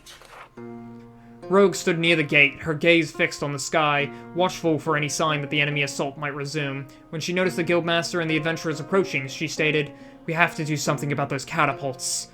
"What did you have in mind?" the guildmaster asked. "The catapults are stationed somewhat outside their main army. If I go at night, I might be able to destroy some of their siege engines before they could respond," she explained, casting a glance at the adventurers. "However, I don't think I can do this alone." It was undoubtedly a risky plan. Even if the catapults were positioned outside the main camp, they would likely be guarded at night. If caught escaping back to the guild might prove impossible. The adventurers joined Rogue for the night operation. This will start the next event immediately. The guildmaster needs some time to think about it. "I'll wait for your response, guildmaster," Rogue said and continued to gaze at the sky attentively. The guildmaster approached a grisly scene where a novice adventurer lay on the ground, a massive rock from the enemy catapults crushing one side of his body. Beside him, a fellow female novice knelt on the ground hard, desperately holding onto the hand that was still free, her tears streaming down her face. The grim reality was evident to everyone. There was no hope for the adventurer buried beneath the rock. It was already a miracle that the man still clung to life, even if just barely. Offer to put the man out of his misery. Female adventurer, initially wearing a horrified expression, seemed on the verge of vehement protest. However, the weight of the reality pressed down on her, stifling any words of objection. Her gaze shifted to the man on the ground, whose exhausted smile conveyed a silent reassurance. A reassurance that seemed to say, "It's all right." Tears welled in her eyes as she clutched his hand tighter. She gently laid his hand to the ground, kissed his forehead, and stepped away, granting the guildmaster the painful responsibility she couldn't bear. After a moment, the suffering of the man was no more. I know if you have someone who has the kind trait, that event actually does a lot more. It allows you to give them their last moments of peace. Fortunately, the bombardment had ceased for the moment. Perhaps the enemy needed to gather more rocks for their siege engines. Whatever the case, the guildmaster was grateful for the sudden break. "Seems like Rogue is planning to do something about those catapults. Try to talk to her," Fiola remarked, nervously, keeping an eye out for any more incoming boulders. I've never actually ignored Rogue here. I've always done Rogue's thing. So I don't know what that does, but I'm gonna talk to Rogue again. The adventurers joined Rogue for the night operation. The adventurers agreed to Rogue's plan. "Then I can only wish you good luck. We're counting on you," the guildmaster said. The guildmaster said. The bombardment continued until finally night arrived. Under the cloak of night, Rogue and a group of adventurers stealthily left the guild, heading towards the known locations of the catapults. Knowing that there were two separate sites where the catapults were seen, Rogue volunteered to handle one location, urging the adventurers to take care of the second. The group agreed, and they separated soon after, each sneaking towards their assigned location. As the adventurers approached the catapults at their assigned location, the sight of guards protecting the siege engines met their eyes. This was anticipated, and the real challenge now lay in dealing with the guards without raising an alarm in the main camp. Try to distract the guards, try to take them down fast, or firebolt. Alyssa? Burn 'em. Alyssa focused intently, channeling arcane energy to her fingertip, creating a small ball of fire. Seizing the right moment when the guards were distracted, Alyssa skillfully shot the tiny flame directly at one of the catapults, igniting the smallest of fires. She repeated this process for each catapult, ensuring the fires went unnoticed. As the flame on the first catapult quietly grew, the guards remained oblivious. It was only when the fire became much bigger that they finally noticed the danger. Panic ensued as they attempted to extinguish the growing blaze, but lacking water, their efforts proved futile. With each catapult now engulfed in flames, the guards struggled to contain the spreading fire. By this time, the adventurers already disappeared into the night. Returning to the guild under the cover of darkness, they encountered Rogue, who was also accomplished disabling the siege engines on her side. The reunited team made their way back to the guild and allowed themselves to have some hope for the outcoming siege. The fourth stage of the siege began, and this time the enemy launched a determined assault, making a makeshift wooden bridge. Oh yeah, that removes the catapult thing. Using a makeshift wooden bridge, they connected the stone bridge to the ledges of the cliff, supporting the fortress. This allowed them to reach the walls with their ladders. Astrid assumed command of a group of guild archers positioned on the walls, raining arrows down on the advancing forces. Despite causing numerous casualties, the enemy managed to place several ladders at different points on the wall. The adversaries finally initiated their attack on the walls, but they were met with fierce resistance from the defending adventurers. Instructors took charge of groups contributing to the defense. Despite the adventurer guild's low numbers, the walls were easy to defend. Climbing enemies had to endure projectiles and face fierce resistance upon landing. It seemed for a moment that the walls would hold, and the enemy struggled to gain a foothold. However, a wounded runner suddenly approached the guildmaster, reporting a section of the wall in imminent danger of falling to the enemy. Led by a demonic being, the novice adventurers were unable to withstand the onslaught. Without hesitation, the guildmaster and their party swiftly moved towards the threatened location. There, they witnessed struggling novices facing a giant demonic monster with the upper body of a woman and the lower body of a snake, wielding a giant glaive. The creature carved a bloody path amongst the novices. With each swing, they wondered how that beast was able to climb the ladder with that kind of body, but it didn't leave them with much time to ponder on the question. Upon spotting the guildmaster and their party, the demon's eyes filled with hate. Slithering with unimaginable speed, it attacked them. Battle start. Greater aspect of Leviatha the Envious. You're nothing, empowered on self, and weakened on their target for this round. Attack of opportunity, slash, counters, cleave. Ember of Resentment deals 50% more damage against the last unit who harmed it. Envious. At the start of each round, a random enemy will become the target of envy. Who is the target of envy? If the unit gets taunted, then instead of being taunted, the source of the taunt will become the envy target. Target of envy. Caster has plus 30 accuracy against this target and deals 30% more damage against this unit. Additionally, the caster gains 50 dodge against attack of opportunities or overwatches from other units. Armor penetration, true seeing, and an epic enemy. Now, who is the target of envy? I don't know who your target is. The start of round.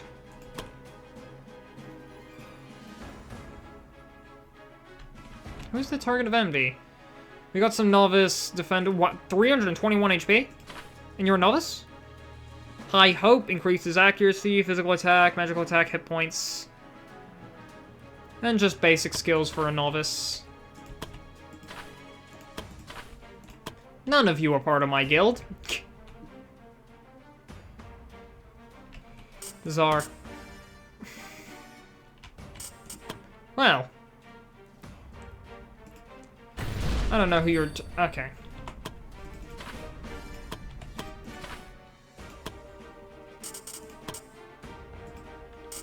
Generally, I want to keep my, usage of bravery skills to a low right now. We'll just do a simple dragon roar for now.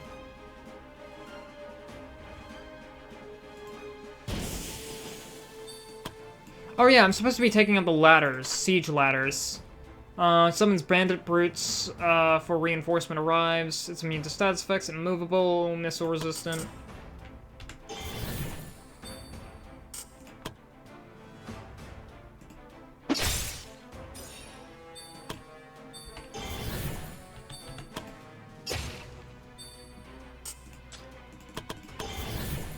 No, I don't believe I'm a target of envy.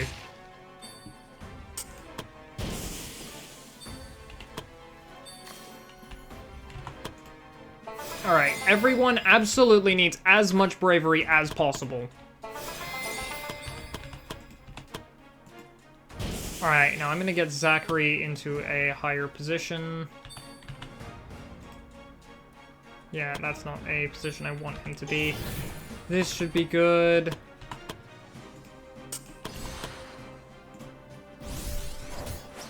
Blocked.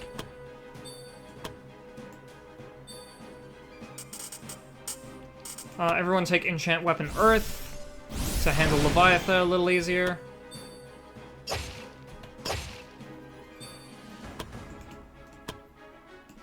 Can't hit you from down here.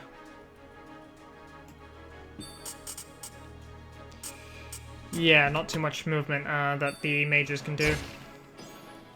Thankfully, my bard doesn't need to move at all.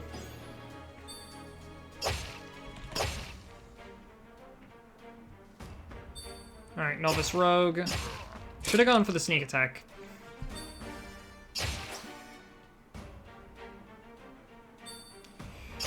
Yeah, the good part about the magic thing, the earth element, is now everyone can kind of do it. Alright, Lefaz and an extra Jotun Berserker.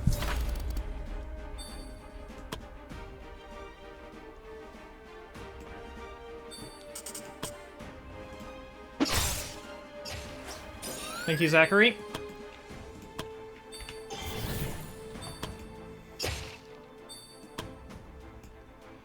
Getting rid of that. Oh, Target of Envy.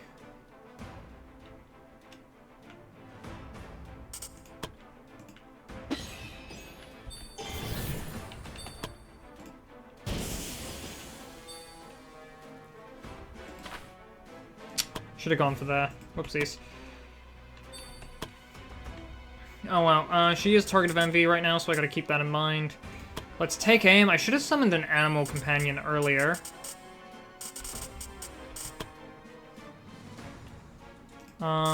Anything else I can do?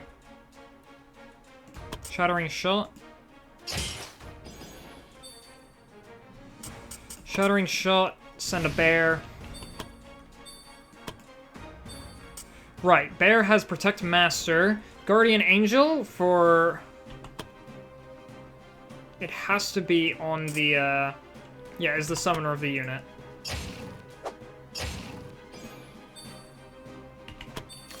Alright, good. Target of Envy is hidden away from her. A little bit of healing for everyone, a little bit of offense for everyone. Can I Obliterating Strike? I could. Moonblade! Crescent Strike, nah. Big damage. That's what they call him, Big Damage Desmond.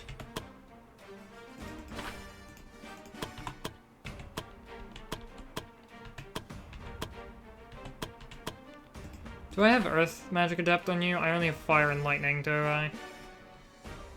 Yeah, it's just Fire and Lightning.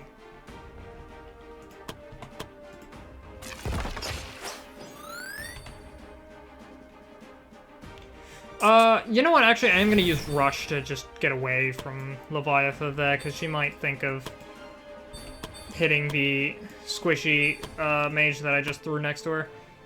I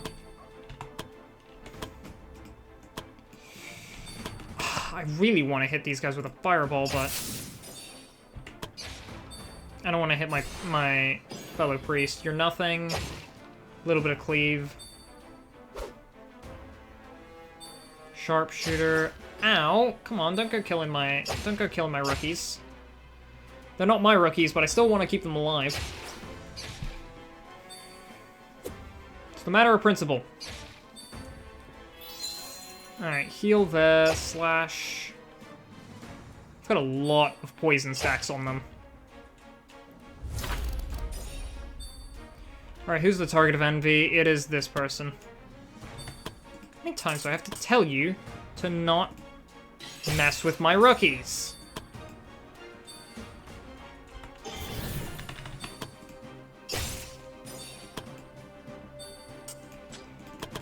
Dance around the battlefield a little.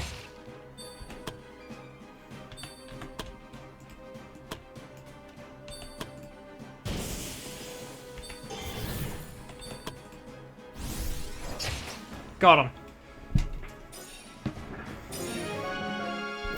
Alright, victory! Essence of a Greater Demon. Hell yeah. Free skill point! As the demonic creature fell beneath the combined might of the party, a surge of renewed determination spread through the defending adventurers. With the monstrous threat neutralized, they rallied against the remaining enemy forces, driving them back from the walls. The clash of steel and the crackling of magic resounded across the fortress as the adventurers reclaimed control. The fighting persisted throughout the day, the defenders pushing back the enemy with everything they got. As the sun began its descent, casting a warm glow over the battlefield, the attackers, unable to maintain their assault, finally withdrew. A collective cry of victory erupted amongst the adventurers. Hope, like a seed, started to take root in the hearts of the defenders, and many started to talk about the future again. Although the situation remained dire, the Guildmaster allowed the adventurers to revel in their moment of triumph. And without casualty. I'm pretty sure nobody died on that. Yeah, I don't think the warrior died, I don't think the rogue died, and I don't think the archer died, I don't think the priest died. I think they all lived. On the first day, an eerie calm settled over the fortress. The enemy, instead of launching another assault, seemed content to simply maintain their siege and leave the defenders alone. The Guildmaster couldn't shake a nagging sense of unease over the sudden change of tactics. Throughout the day, the defenders remained vigilant, their eyes scanning the horizon for any signs of movement. Tensions lingered, and the fortress was enveloped in an atmosphere of cautious anticipation. However, as the sun dipped below the skyline, the day concluded without any incidents. The sixth day started with a horrifying realization that sent shockwaves through the fortress. The guild's supply store has been set ablaze. The guildmaster responded immediately to the report, arrived at the scene only to find the store completely destroyed. Nothing was left. The guildmaster's mind raced with questions. Was this the work of the enemy, and was it the reason they decided to take their time? If so, how did they know where their supplies were gathered, and how did they get in? Despite the numerous questions, the guildmaster had no answers, but there was no time to dwell on uncertainties anyway. The guildmaster issued orders to search for any signs of intruders and commanded everyone to pool together whatever food could be salvaged from personal reserves within the guild. At the end of the day, no intruders could be found, and the gathered food supply was woefully insufficient to sustain the besieged adventurers for more than a few days, even with the strictest rationing. Days 7 to 9 were peaceful, but the fortress remained on edge. The lack of food weighed heavily on the morale of the adventurers, and it didn't improve with the threat of a still unknown intruder amongst their midst. The only thing that they could do was to double the guards at the gate to prevent any possible attempt to open it from within. However, as the guildmaster's stomach rumbled, they wondered how much longer they could last. Gathered around a makeshift campfire, a group of adventurers sat together, and Tavi was seen distributing cups of beer to everyone. Spotting the guildmaster and their fellow adventurers, she approached and handed them drinks too. "Just for today, on the house," she announced with a warm smile. The alcohol wouldn't still their hunger, but it could offer a bit of comfort in these challenging times. Vincent occupied a stool near the campfire, skillfully playing his lute. His condition seemed surprisingly better than many others, making the guildmaster wonder if Vincent possessed an unexpected resilience they hadn't expected from him. However, a closer look revealed the subtle application of makeup, hinting at a conscious effort to maintain appearances. Meeting the guildmaster's gaze, Vincent responded with a smile, urging them not to shatter the facade. Vincent began to play the song he had composed about the Adventurer Guild. He sang of all of their humble origins and their earnest endeavors to make a living. He recounted their trials and tribulations at the hands of the Bandit King, their involvement in divine matters, and their triumph over the witch. Vincent sang of the adventurers' accomplishments, the fallen comrades, their sacrifices, heroism, and above all, their humanity. The song concluded with a powerful message, emphasizing that they were heroes, and heroes don't fall easily. The performance struck a chord with the audience, and some were moved to tears. Many of the adventurers had joined the guild at their lowest points, and not many had told them that their lives mattered. In response, cheers erupted, and the rallying cry, "For the Adventurer Guild," echoed through the air. The guildmaster, too, joined in. Everyone gains bravery. Magica was drawing some sort of magical circle on the ground. Every so often she would look at the circle, shake her head, and start redrawing parts of the circle with new symbols. The guildmaster approached and asked her what she was doing. From close up, they could see the dark circles around Magica's eyes. She looked as if the lack of food was not the only thing affecting her. "I am attempting to devise a spell that could alleviate the sensation of hunger. Regrettably, my previous attempts, perhaps due to insufficient sleep or proper nutrition, have yielded no success. Nonetheless, there is a glimmer of hope with this last iteration." She drew a final mark on the circle and then addressed the adventurers. "Would any of you be willing to test its effectiveness?" Desmond. Desmond stepped onto the inscribed circle and Magica commenced, chanting a spell. The magical symbols enveloping Desmond in a soft glow. After a brief moment, the light subsided. And how do you feel? Magica inquired. Desmond could tell that he could still felt hungry, but was overall less burdened by the feeling. Not exactly the outcome I envisioned. Nevertheless, it matters little now, as I can discern that I lack the strength for further attempts. Magica conceded. If you would excuse me, Guildmaster, she added before suddenly slumping down. Alarmed for a moment, the Guildmaster soon realized that Magica had merely fallen asleep. They then asked some of the nearby novice adventurers to carry her to a bed. Poison, mind, and bleeding resistance for the next encounter or until camping. We got the legendary chest, we got this. Talk to Fiola. Fiola looked slightly pale when the group saw her. The Guildmaster looked feeling irritated, asked what she did with their food ration they gave her yesterday. I gave it to an adventurer. They can make better use of that energy than me, she said in a tone as if she didn't want to hear any complaint from the Guildmaster. The Guildmaster was about to say something but gave up. They were too hungry to argue right now. Alright, the Guildmaster decided to retire for the day. This will immediately start the next day. Feeling tired and hungry, the Guildmaster decided to go to bed early that day. There's someone there. All adventurers receive damage and lose BP like you would if you were left hungry. I'm gonna quickly take a drink of water.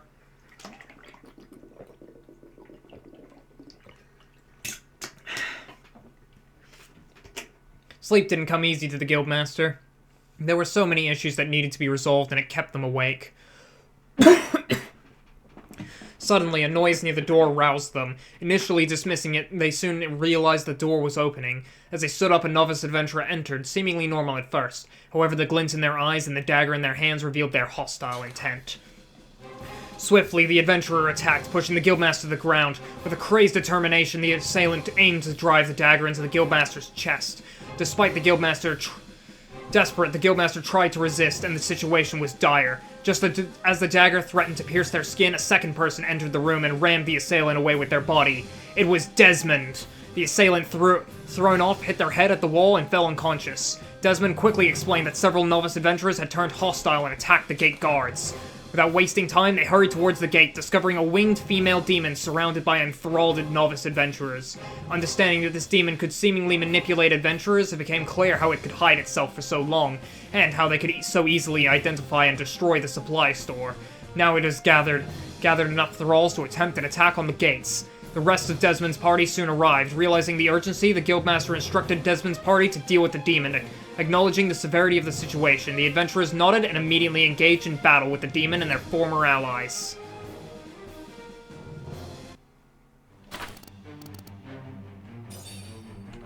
Desmond? Wait, hang on. I thought Zoe was the leader. Normally it's the leader of the party who does that. Huh. Strange. Enthralled adventurers. These guys are going to be fighting against me. On death, all adventurers will lose 10 BP. Ooh.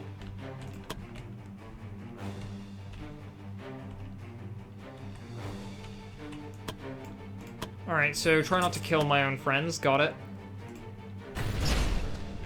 A little bit of damage, just to see if I can't bait them into healing themselves.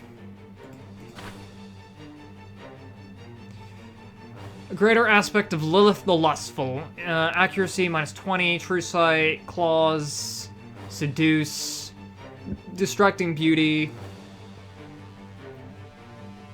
Character cannot target the source of their charm status. They'll lose BP when the source of their charm status gets damaged, and there's a 75% chance for them to turn hostile on their turn.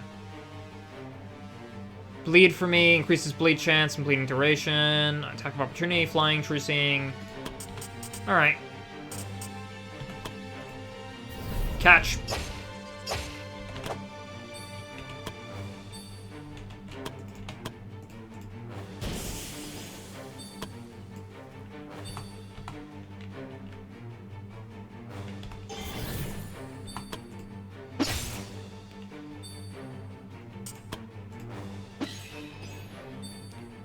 Death mark.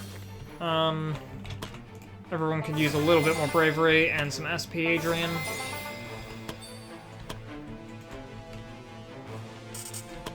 Heartseeker is 3 tiles out, but I think this counts as movement, so it's going to reduce your... yeah. Range by 1, so... Poison this. Oh, it doesn't count as movement, but I just wasn't close enough. Alright, think the idea I'm gonna have here is just have Zachary go full poison here. Oh wait, he can only Heart Seeker, so dang it. 1, 2, 3. You have 4 tiles of movement. You have 3. I'm an idiot. Can't even rush to catch up there.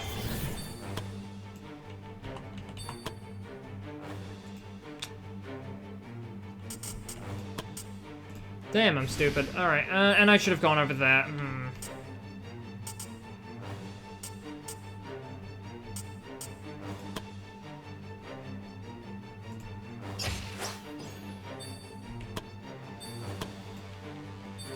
Alright, Eagle. Exposed.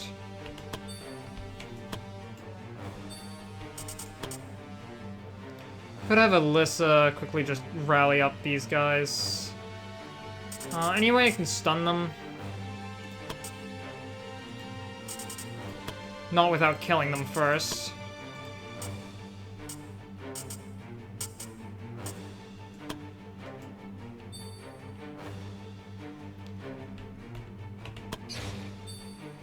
Seduce on Zoe. Uh-oh. Uh-oh, that's the person with all the damage.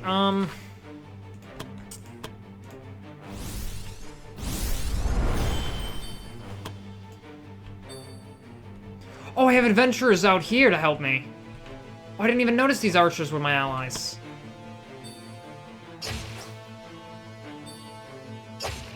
Yeah, good thing the poison coat is actually pretty helpful.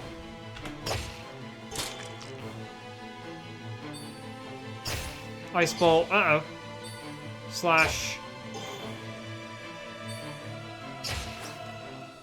Not on the priest. Okay, those guys don't have True Sight and Zachary. Alright, please. Don't lose your turn. Uh-oh.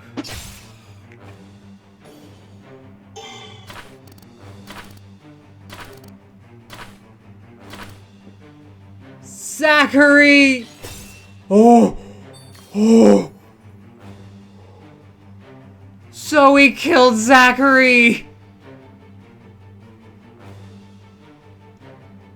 Oh! And she almost immediately killed Desmond afterwards. Zoe, what have you done?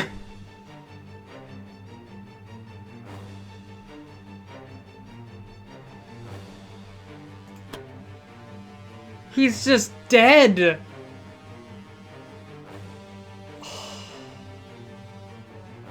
I mean, I get if it wasn't Zachary, then like Desmond probably would have died, so some silver lining, but Zachary.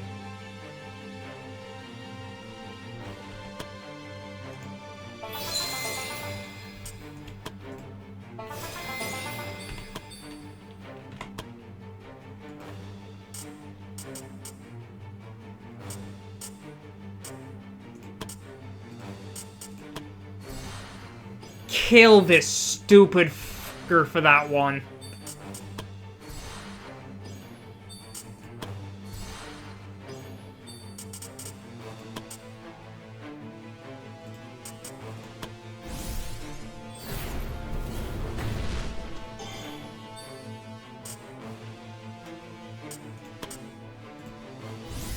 Obliterating strike.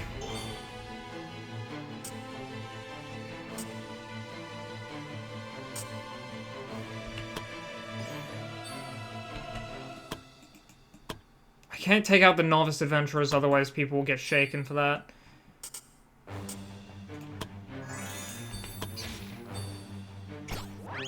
No, no, no, no, no, not again, not again, not again.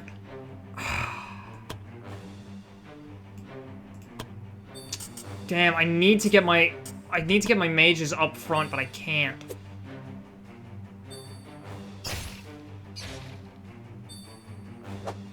Please do not get seduced this turn, Zoe. Come on. Come on, don't be a simp.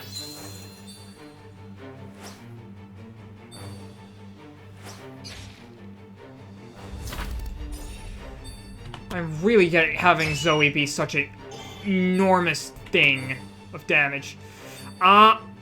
Okay, she missed. She missed. Everything's a-okay. She missed. Oh.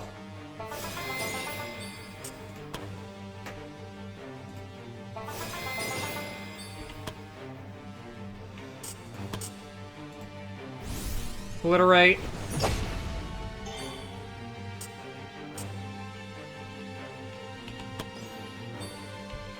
How much bravery do you have? 28. How much bravery do you have? 29. I think I need to take this one out.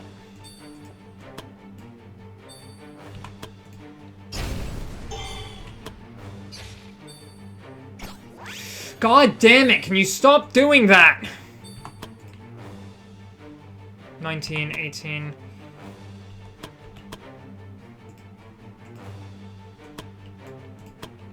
Yeah, I've had my mages in the back for too long.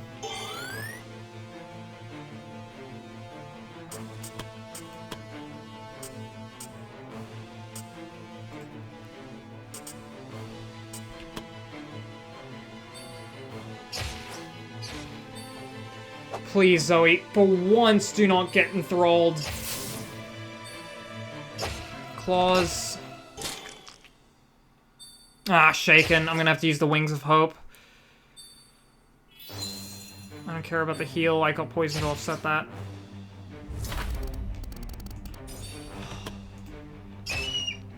I'm so sorry, Eagle.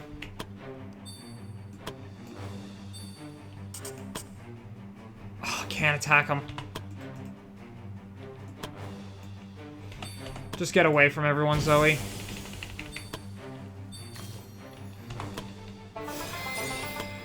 Everyone take bravery, everyone take SP. Desmond, avenge.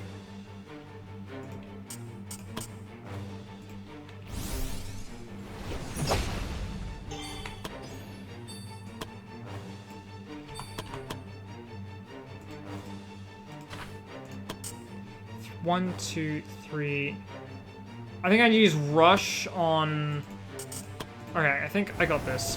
Haste here.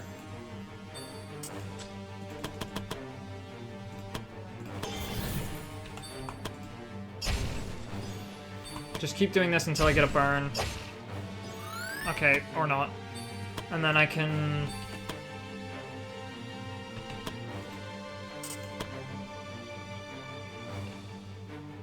I think that would kill.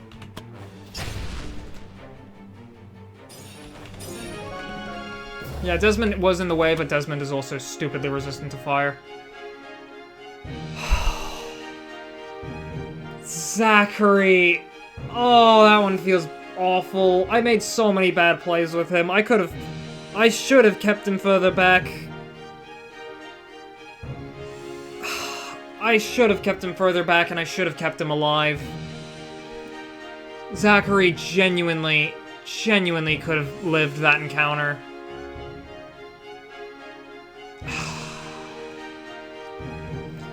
Suppose, once again, like, if Zachary didn't take that, then Desmond probably would have. Zoe is just, she does way too much damage.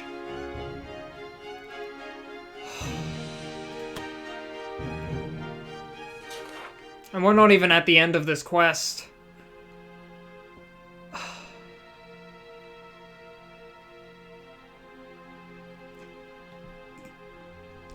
The demon lay defeated and the gates were secured once again, yet the guildmaster could see the toll the battle had taken on the adventurers. Struggling against their own comrades was a bitter experience, and the mental strain was obvious. Recognizing the need for rest, the guildmaster ordered everyone to return to their quarters and attempt to get some sleep. A somber silence filled the air as the adventurers withdrew. In the quiet aftermath, the guildmaster hoped that a miracle would occur. On the dawn of the 10th day of the siege, an unusual atmosphere hung in the air. Something was amiss, and the guildmaster couldn't quite put their finger on it. Something smelled wrong, or rather, good. Driven by curiosity, the guildmaster hurried outside, finding fellow adventurers already gathered in the courtyard. Now here, the Guildmaster could finally tell what was wrong. Somebody was cooking a meal. It was in fact Makan, who was cooking a giant pot of stew over a makeshift campfire. Greeting them with a playful tone, Makan exclaimed, "What a shame! You all woke up earlier than I expected. I wanted to surprise you with breakfast, just like my mother used to cook for me." With Makan's return came crates filled with food, a welcome sight for the hungry and fatigued adventurers. This was such a welcoming sight to the Guildmaster that they didn't dare to question how Makan managed to enter the guild, or how he managed to carry all the supplies inside, or how he even knew that they were starving. None of it mattered. Adventurers eagerly assisted Makan in preparing the meals, and soon everyone enjoyed their first proper meal in days. In a moment of privacy, the Guildmaster expressed gratitude to Makan for the supplies. However, the tone shifted unexpectedly when Makan made an unexpected admission. Without skipping a beat, he said, I poisoned the food, Guildmaster."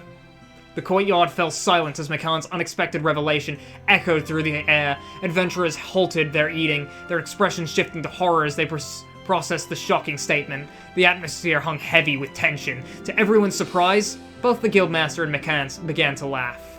"I see, you finally get my humor," Makan declared mischievously. The initial shock gave way to a wave of relieved laughter, as others joined in, breaking the tension. Finally, laughter has returned to the guild.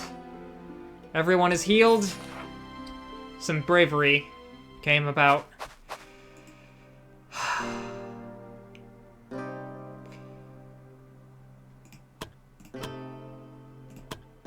We can only move forward. Using the wings of hope, we can dispel Zoe's shaken. She was killed by Zoe. Zachary ultimately becomes just another one of Zoe's victims. Barrett approached the Guildmaster and the adventurers. The Guildmaster had hardly seen Barrett outside his forge ever since the siege started. After all, he was working tirelessly to keep everyone's equipment in shape. "Your equipment needs some maintenance," Barrett said. "I'll take care of it. I don't know, though, how much time is left until the next attack. Should I prioritize the armor or the weapons?" he asked. "Weapon. I want to kill these guys." "I will do my best, Guildmaster," Barrett responded. "I wish you good luck," he said. "I wish you good luck," he said one last time before Barrett carried the weapons with him back to his workshop. Everyone gains empowered for the next two encounters. As the Guildmaster and the adventurers made their rounds, Emily approached them carrying several potions in her arms. "Guildmaster, I've just made a new batch of potions for everyone, and here are some I saved for you," she said, handing them to the adventurers. Afterward, her face carried a worried expression when she asked, "Is it true? They say that there will be a final assault." "It seems like it, yes," the Guildmaster answered. Do you think you can win?" she asked nervously. The Guildmaster smiled slightly and patted her head. "I don't know, but if things turn south, try to escape. Try asking Makan. If it's him, I'm sure he was able to get both of you out of here somehow." Emily tried to protest, but the Guildmaster cut her off. "No back-talking, young lady." A sad look was on Emily's face, but in the end, she nodded. 3 elixirs, 3 cures, and a potion of bloodthirst.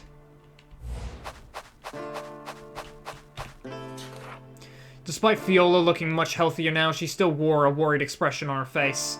"Some of the adventurers on the lookout have reported that the enemy has built a ram," she said.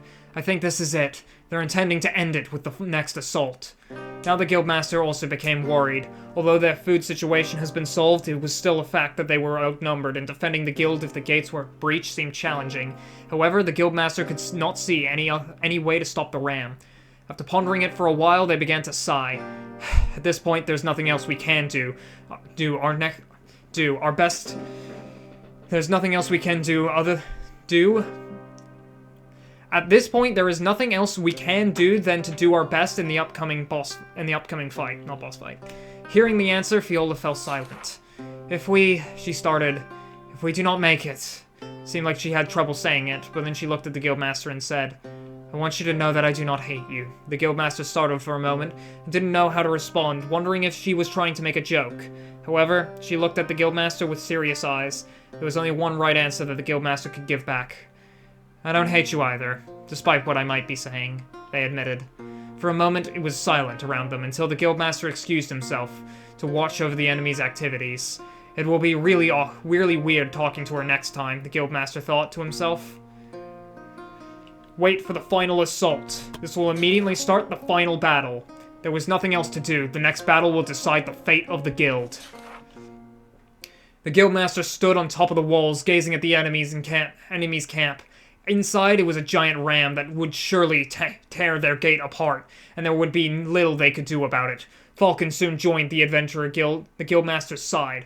So this is it, huh? In a few hours we'll die, unless some divine intervention will save us. Falcon commented, resigned.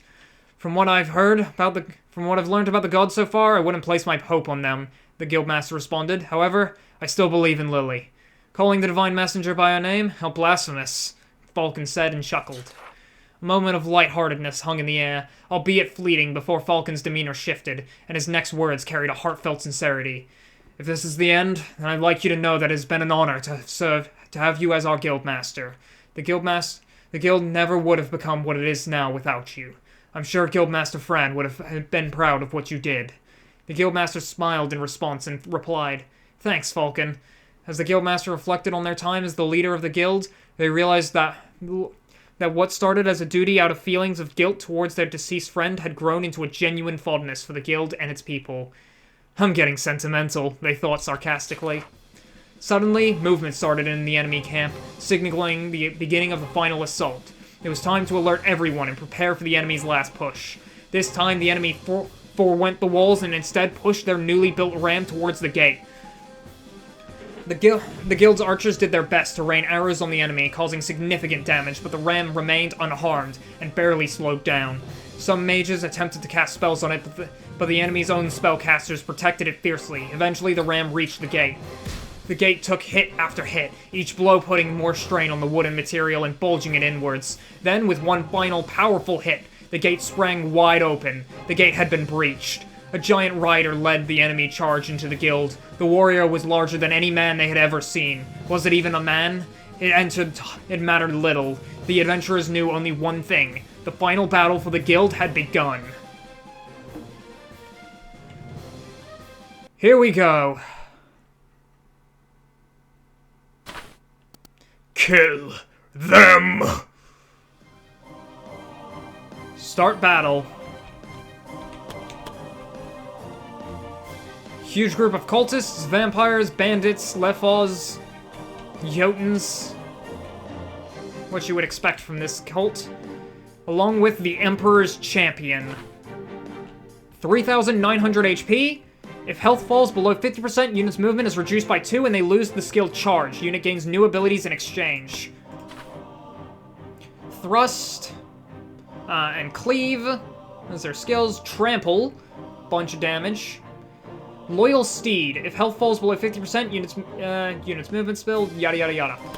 He's on his horseback, and if he on horseback increases movement by 2, initiative by 30. Attack of opportunity, close combat training, flawless defense, counter defense, immovable, indomitable, armor penetrations, missile mitigation, fast metabolism, and a legendary enemy. A fight for the ages. Alright, battle cry. Let's not go too quickly this time around. Well.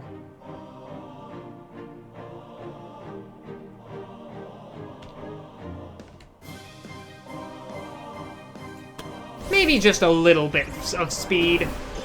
Shadow Realm.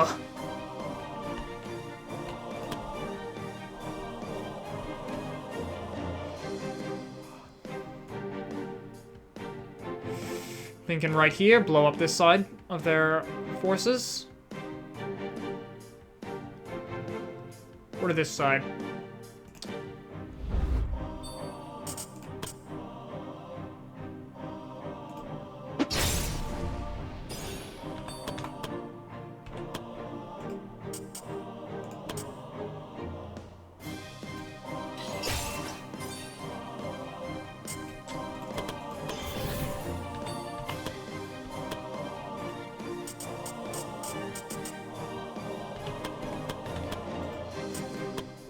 Any way I can kill this guy? I don't know.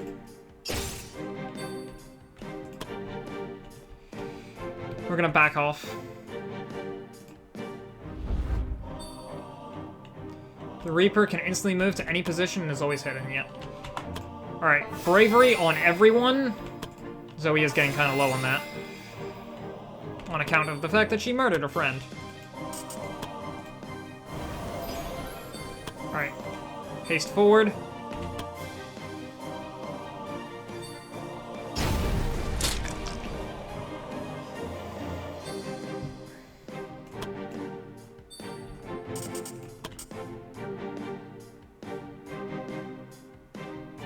Really mess with the Jotun. I'll save it for now. Black Hole is gonna go crazy here, and a lot of fireballs. Alyssa has the opportunity to do some big things.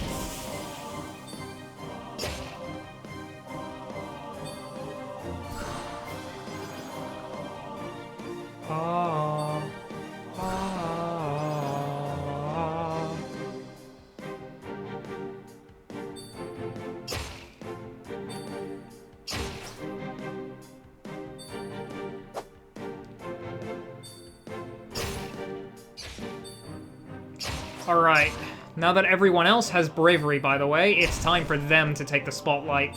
Most of this quest has been handled by Zoe and Desmond, but it's time for Chloe and Alyssa to prove why they're on this team. Of course, Zoe is still on this team for a big reason. That's not gonna blow you up, is it? 60 to 81? Yeah, that'll fine. Call it a little bit of penance for killing a friend.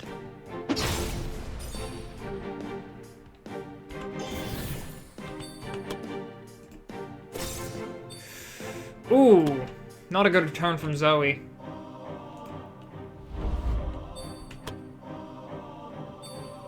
It's fine, though. I got some things to do here. I want you to actually take there.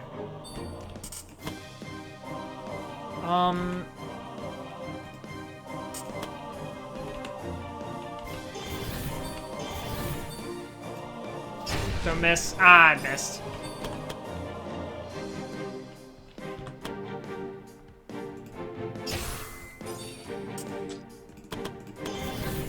$30 BP just for 2 AP.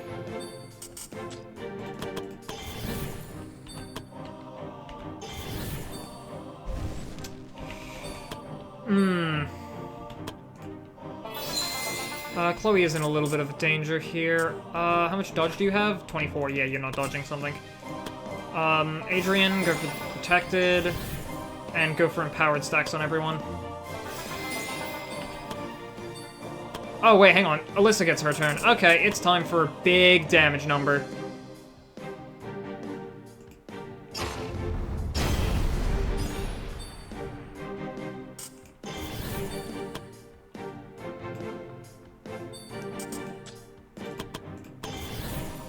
Hello, everyone who's in fireball range.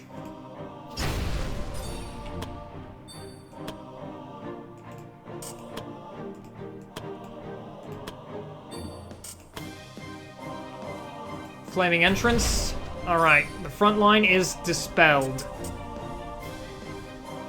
Now it's time for a single female vampire, a single bandit brute, and the main course. Come at me. Or completely ignore them. Oh, crap! Yeah, I don't care about you. Oh, he's on my mages. Whoo! From full health. Okay. So.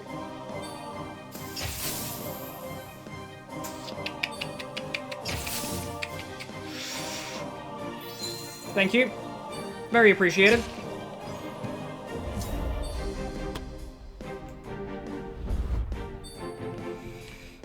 Now. Time for the Reaper to do what the Reaper does best. Debilitating strike. True sight. Right. Forgot about that one.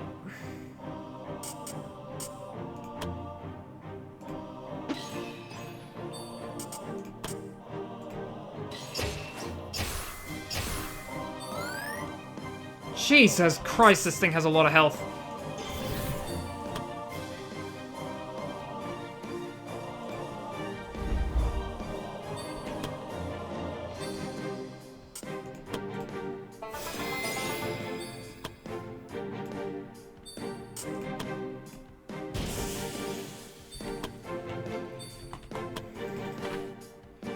It is undead. Kill it with fire. Save the, save that for a little bit of bravery. Can I go for Hellseekers? 405. Could go for Hellseekers, but honestly, Alyssa is probably just better suited to just use a little fire magic.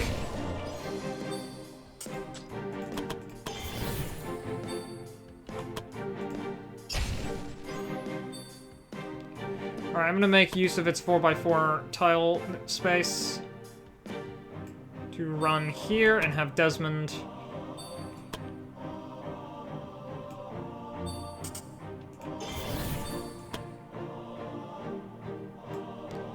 rush into its path.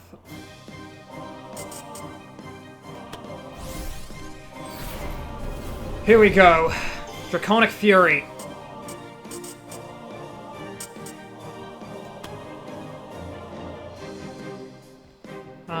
Now I want to lower its fire res.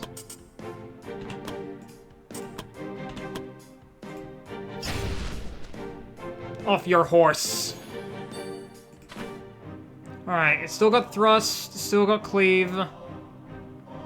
But now it has Cyclone, pulls into a free tile to the caster. 1, 2, 3. 3 range, nice. Okay. Whirlwind Strike, everything around it, close combat training. I just gotta hope Desmond can keep this thing under control with opportunity attacks.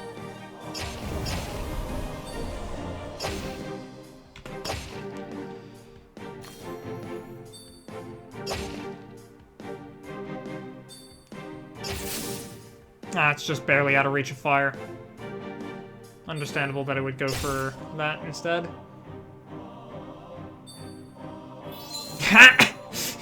Nice! The priest is using heal on the undead. Shadow Realm is over. Oh, that's a lot of counters.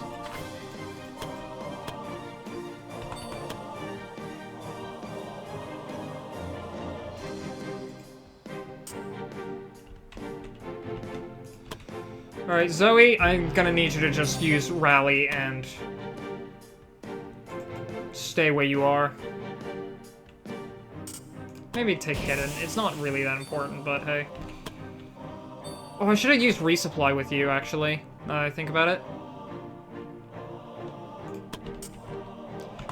Adrian, I need you to keep everyone's bravery up and their SP.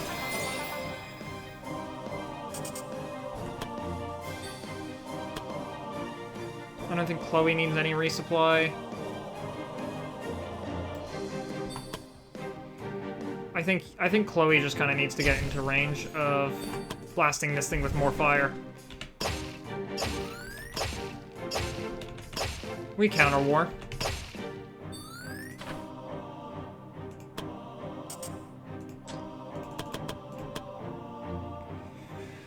Two extra fire bolts, but all of my BP is right here. If I need to death resist, I can't really do it.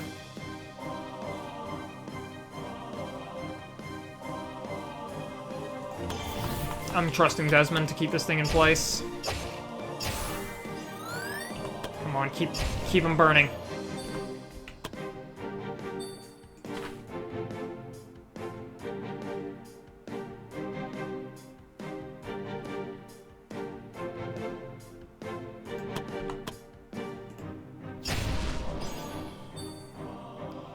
A little bit more fire resistance down. All I wanted from him. Rend armor.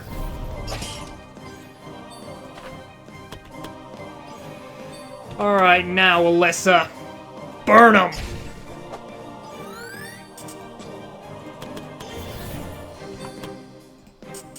How much does Elemental Fury do? Not nearly as much as your Fire Magic. Or purely Fire Magic. Hellseekers wouldn't do as much as your Fire Magic. Soul Stealer could inflict Weakened, which is nice.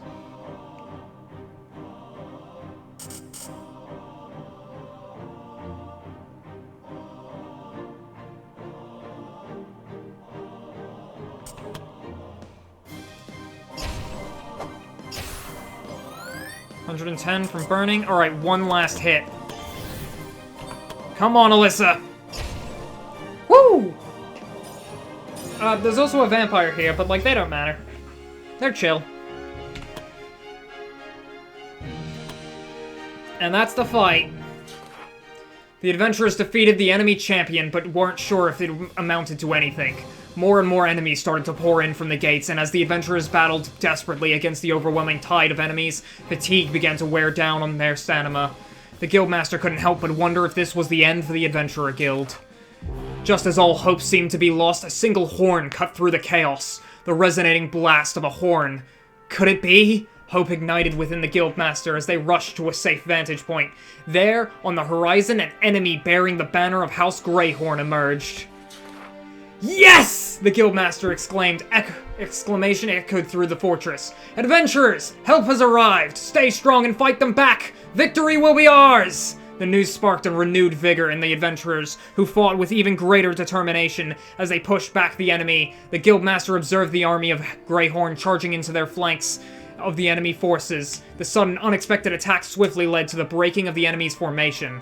With the pincer attack between the newly arrived army and the Adventurer Guild, the followers of the Emperor were soon routed and the battle came to an end. Exhausted adventurers collapsed to the ground, but a final victorious cry echoed through the guild.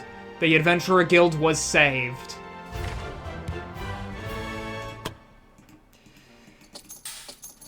Rest in peace, Zachary. You will be missed. Dearly, dearly, dearly, Zachary.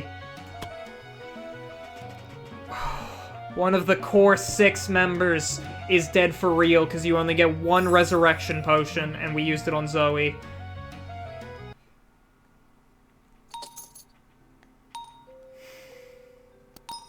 Yeah, all of the Adventurer Silver Wolves are horribly in a horrible mood right now from Zachary's death. Lapis! Whoa, easy there. And Viola! Hey, get off me! I'm so glad that you're still fine. I'm so worried. I didn't know what to do if we were too late. If anything happened to you, then Calm down. Don't cry into my blase. I already told her that there was no need to worry. Of course, the Adventurer Guild wouldn't fall that easily. Weren't you just as worried? That's why you insisted on coming with us. But brother! Thanks for coming to our aid. We wouldn't have been able to last much longer without you.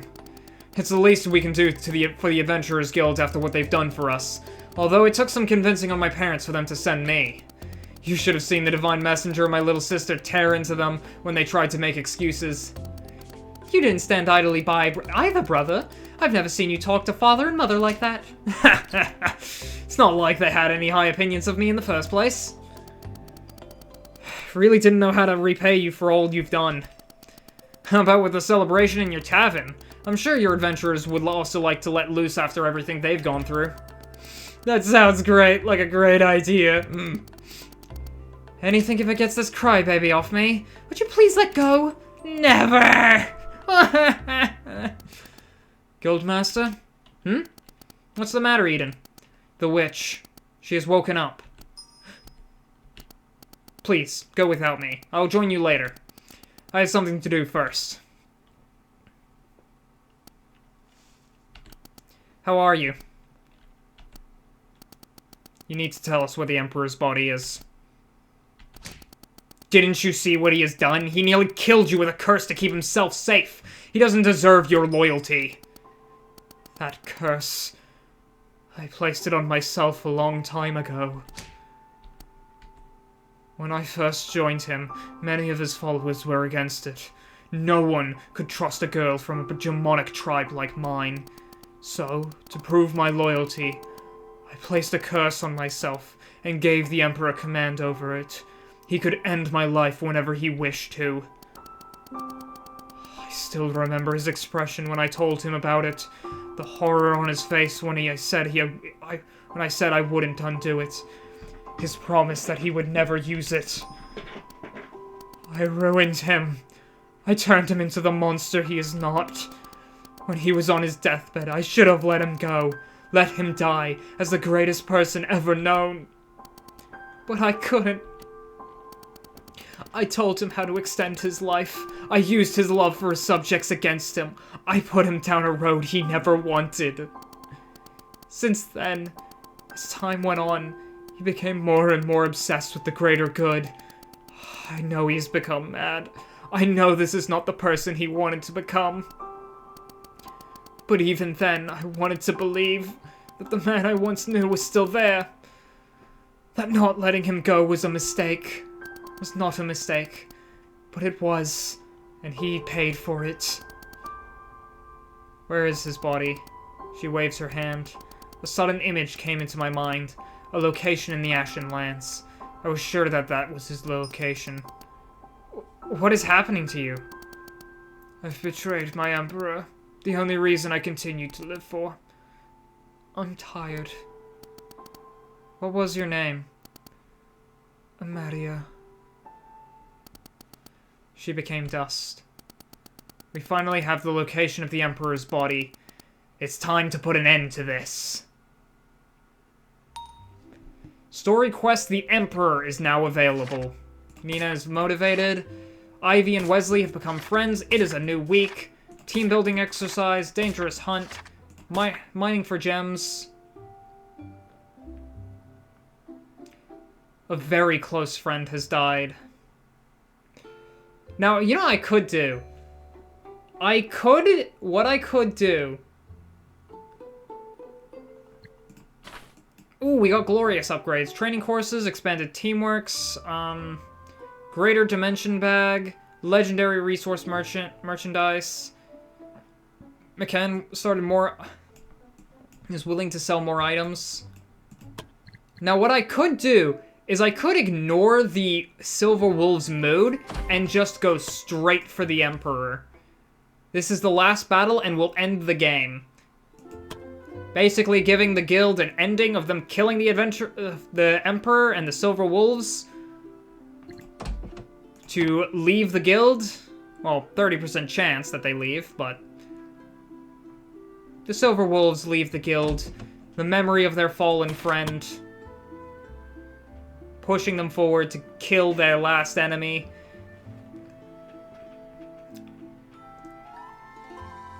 And we give this series a full climactic finale.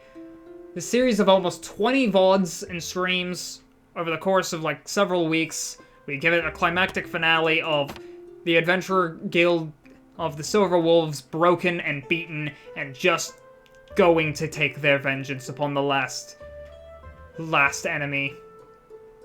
But I think I'm not going to do that, and I'm instead just going to, instead of getting rid of my best adventurers, I'm just going to, you know, give them food and, you know, give them therapy to mourn the loss of their friend.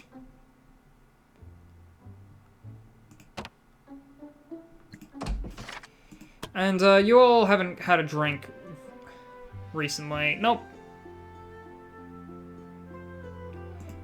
I'm gonna give them some food and some drinks and just be there for them in their toughest moment. Because frankly, that's better than just letting them, abandoning them and forcing every usage out of them and making them abandon us.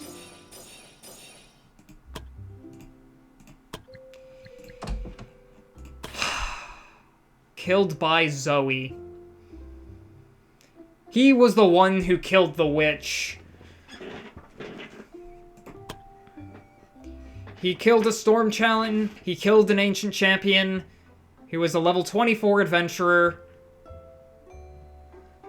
And he was the coward who stood bravely by everyone else's side. He was there with us since the very beginning. He saw every major success this guild has known. From our first win against those bandits in that town that they were going to sack all that time ago. All the way to now. Defending the guild with his very life and dying at the hands of one he called his closest ally.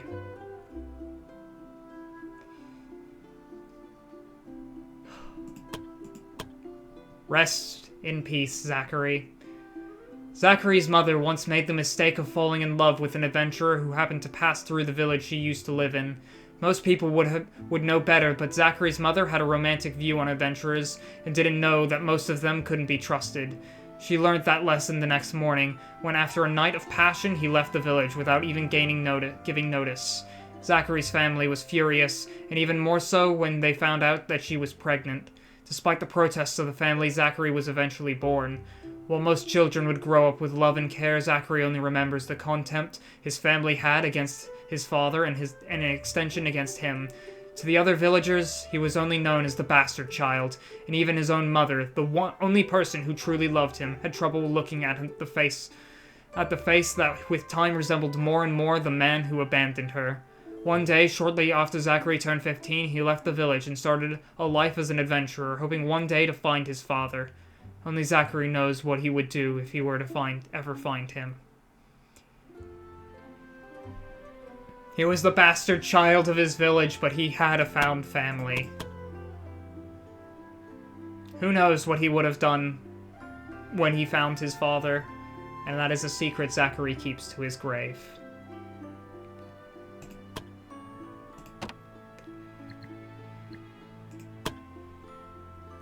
Rest in peace.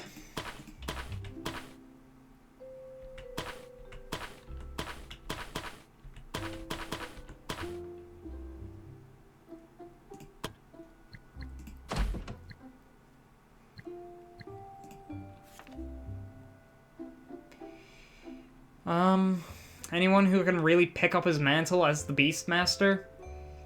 Who can take care of the animals he has left behind?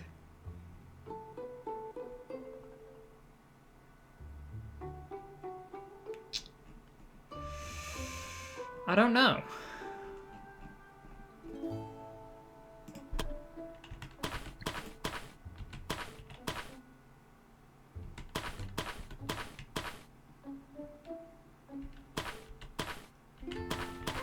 I'm thinking someone on the minor inconveniences.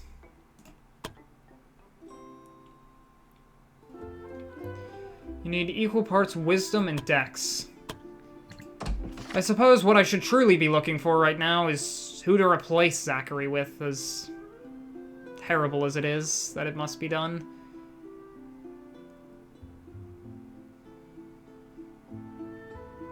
Kiara? Fast learner, bright, pretty, talent for wisdom, 7 in both. Yeah. I think Kiara will be the adventurer we replace Zachary with.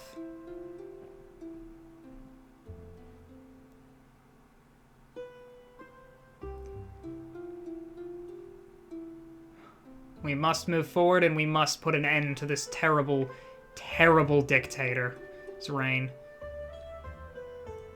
For Zachary.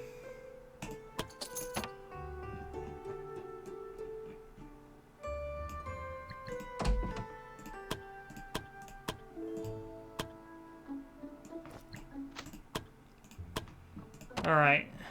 What do I want to make Kiara into? I'm thinking making her into the saint of this party. So, how much wisdom can I pump into her? Not much.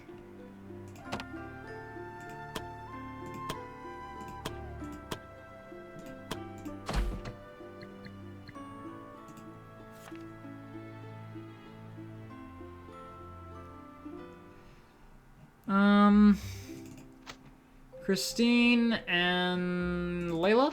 Yeah. Both go there. Ruby and Nolan, you guys go gather rare resources. Animal communication would be great, but I can't do that right now.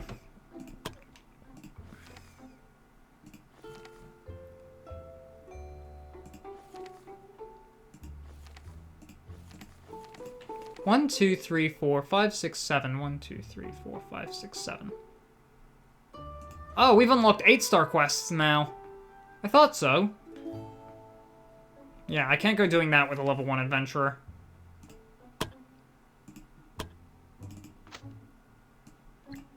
Take a scoundrel mask.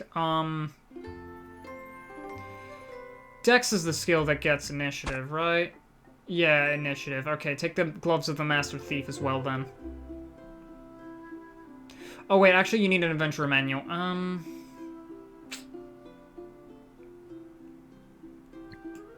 Yeah, you absolutely need an adventurer manual, and I think the scoundrel mask is a little bit more important. I think I generally just want to get as much wisdom growth on Kiara as possible. Then again, what's the difference between a B and a C? There it is. No. What the... I want the number.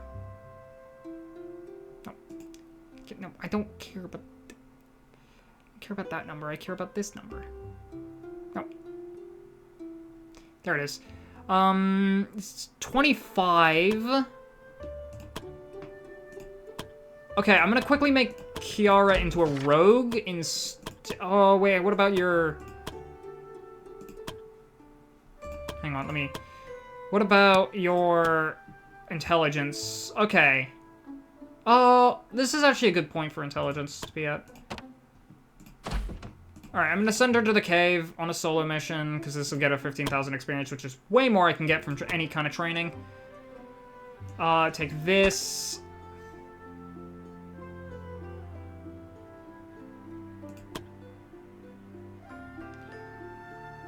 Take this. Is the scoundrel mask more useful than...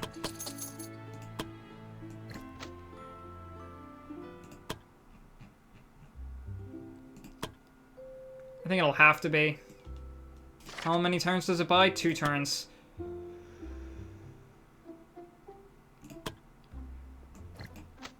Okay, please don't die. You have my witch's staff.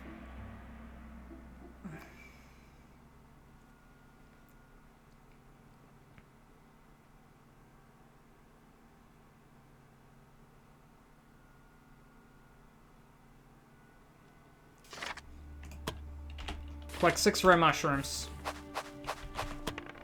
I should have given you shovels.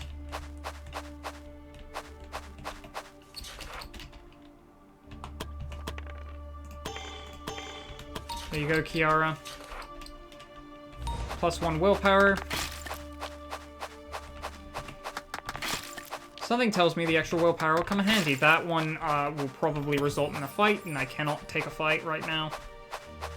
Even if Kiara has insanely good equipment, she is still a level 1 mage with a total of 4 endurance. Oh my god, a critical success. So there's a mushroom up there. This is the second mushroom we found.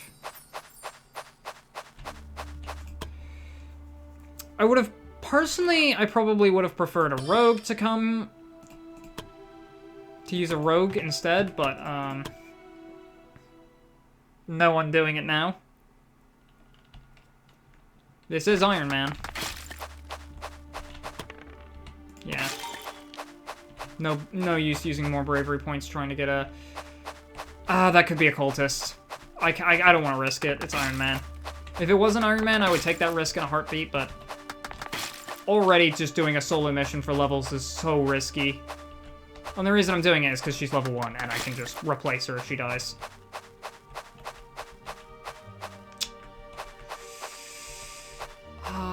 Okay.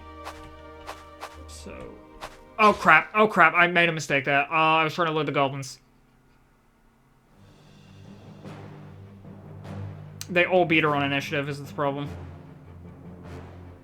Oh, they don't all beat her on initiative. Wow, some of these guys have awful initiative. I have like 10. How did some of you fail this? 4 initiative? 9? God.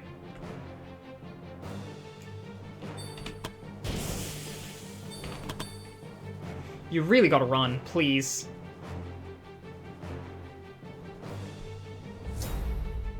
It does 1 damage.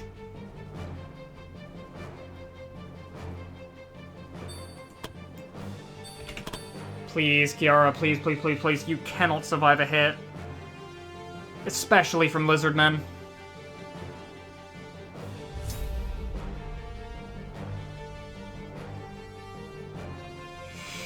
Alright, this is Kiara's last chance for life. Do I lose my Adventurer Manual and my Scoundrel Mask? No, okay.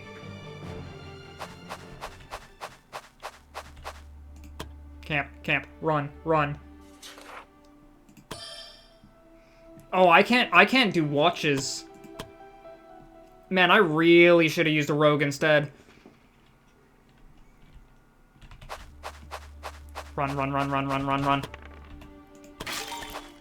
I need this. I can get that.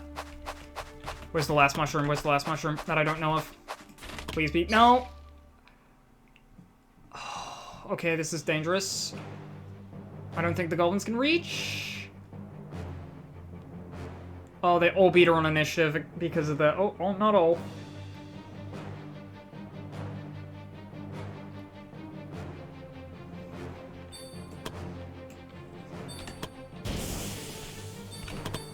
Oh, come on, please don't do it again. Don't make me bite my nails till the end.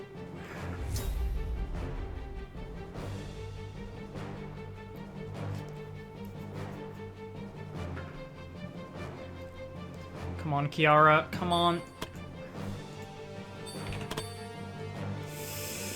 Oh, it's gotta be another nail biter. If this fails, Kiara is dead.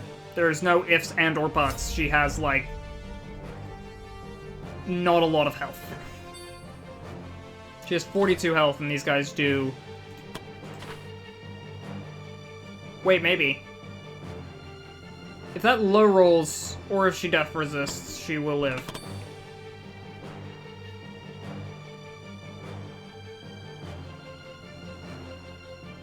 Oh no. Oh no. Or if she beats the shaman on initiative. Okay, so we have a lot of outs here. I don't think it's likely. Blind? Oh yeah, no, she's dead. She's just dead. Wait, barrier! No, she's dead. I guess you can counter, but you're dead. Yeah. I could load game. It doesn't matter. I could just let her die.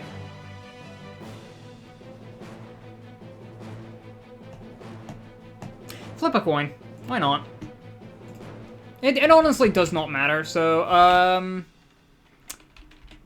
heads, she lives, tails, she dies. Heads, alright. I'll give her this. I'll give her one more chance to run away. Because we immediately go into the same encounter again on this save file loading.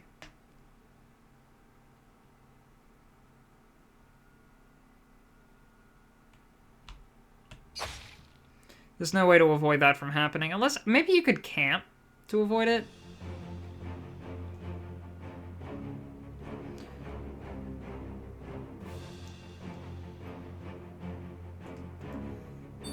Inherently, it's pretty stupid to let Kiara in on this. Okay.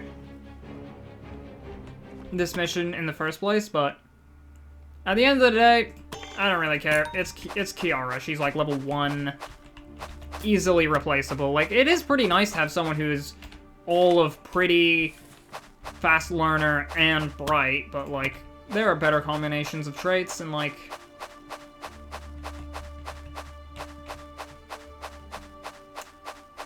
Again, it doesn't really matter.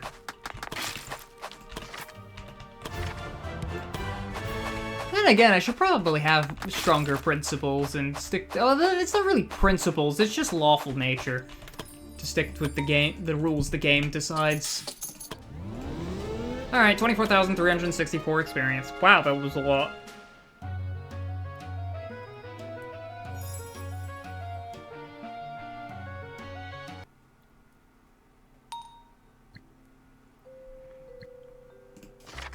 Conrad and Lyanne are friends. Lyanne and Natalie are friends. Okay. Tomorrow you're not gonna have fun. 2 days. I'm gonna have to pay out some bonuses, probably. Yeah, I'm gonna have to pay out a lot of bonuses.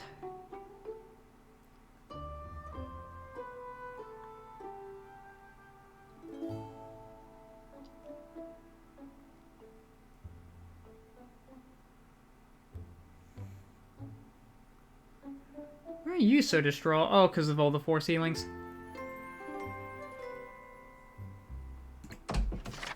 Alright.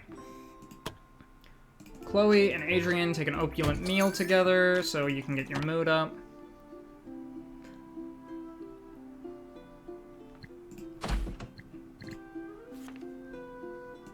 Nina, Magna, and Hannah. Just help some farmers. I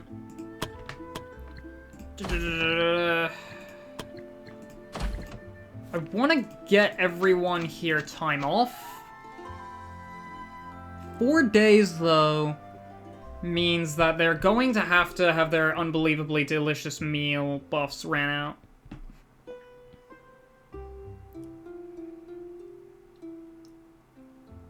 And more importantly, a dear friend of mine has been revived. It's a miracle we'll run out on all of them.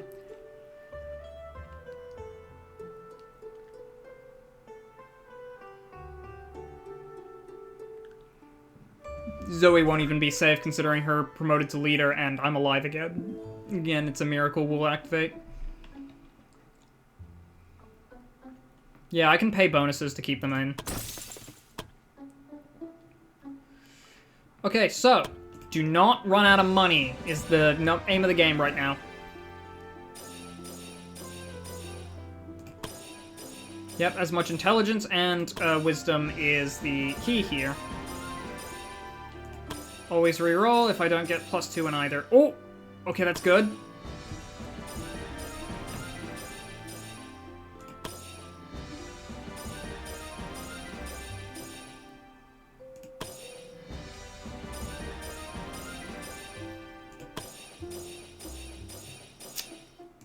Okay, pretty good level up, even though you didn't get +2. Beautiful +2 in Wiz. +2 in Int, +2 in Wiz. Perfect level up, that one. Finishing strong with a perfect level up there. Technically, if I go for a Storm Talon, she'd still be 1 point of Wisdom off. I could get her to Saint a lot faster. If I, well, not faster, but, like, a lot earlier if I just, like, did a bunch of the repeatable events to get +1 Wisdom. Please get 2 Willpower. Thank you. But, like, I'm not doing that, because that's boring and grindy, and I do that off-stream, but I do not do that on-stream, because, again, boring and grindy and not fun. Okay, that's up to 14 to 20 damage. Wait, it's not got the range of spear attack. Okay, weird. Skill requirements level 12. You don't have level 12. Oh, you know, I probably should have recognized that her stats were high enough to go into a bishop, which could have really helped her wisdom growth. I mean, it's only like 20 points if the game would tell me what the... Okay, what is with this? Is it like because I'm on a B or an A? 15 points. Like, it's not that big of a deal, it's just slightly more wisdom and endurance, but... Honestly, I could just send her out. Again. Even more experience this time around.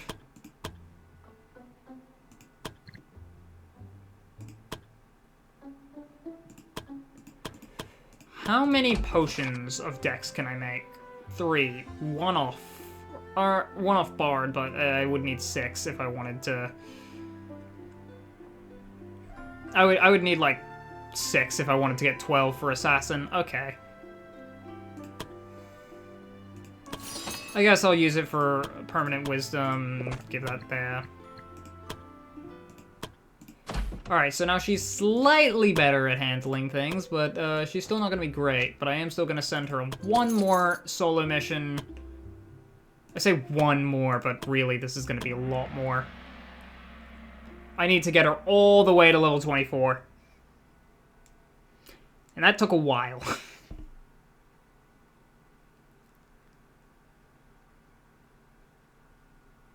Drawing the map, initializing hotkeys. Alright.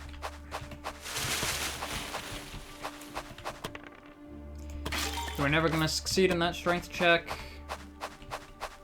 Yeah, any kind of dice roll is going to fail because I don't even think an intelligence one would work, and she has 19 in that.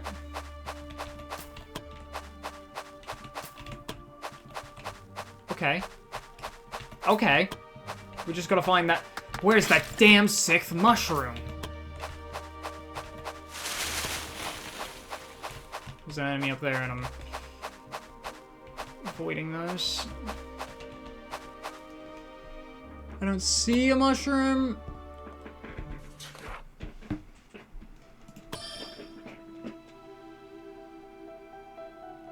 There's no mushroom. Okay, I can't believe we just found 5 mushrooms in a row. I think the tent is safe to take. This is the willpower check. 24. You have enough willpower to do this, yep. Alright, +1 willpower to Kiara. 13 willpower. I don't know how much it will matter, but hey. Ah. One off. Wasn't gonna try all that seriously, but hey. Obsidian ores. Okay, please go that way so I can go this way. Again, I cannot risk a cultist attacking. Yeah, not unless I get an at 20.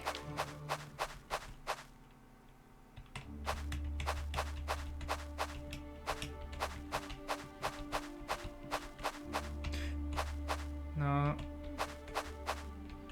This is not what I'm looking for, and I need to get away from the hobgoblins.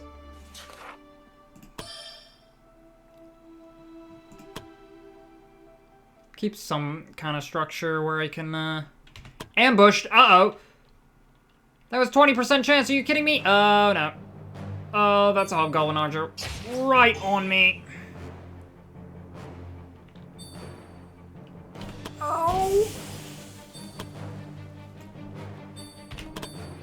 Please. Probably should have used heal first.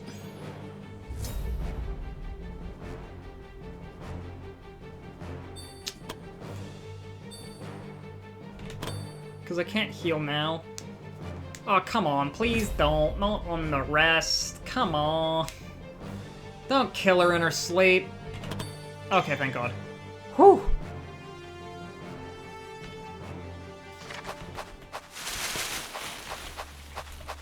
The last mushroom! She actually lived the quest! I'm honestly just as shocked as you are, honestly. 53,422 experience points. Power leveling on endgame quests. Solo missions on an endgame quest and it's just power leveling. It is incredibly risky to do this, but level 9. I'll take wisdom. Now, hypothetically, she could get Saint now. But I'm just gonna keep leveling her up as a bishop. You can reroll that. Or as a priest. Oh, I should have probably turned it into a bishop first. Okay, level 12. I think now I can make you take the Trial of the Gods. I have a lot of level 12 adventurers. Can a level 12 adventurers handle Like, okay. I don't feel good in my odds on that Tundra one, but this... Clear an area with weak enemies. Okay, we can do this. It's in the old fortress, so... Send in the Merry Plunderers. Alright. Now, you know the rules with sending in the Merry Plunderers. How do you think this quest ends? Right answers are... The right answer is that someone is dying here. It is the only way quests with the Merry Plunderers involved end.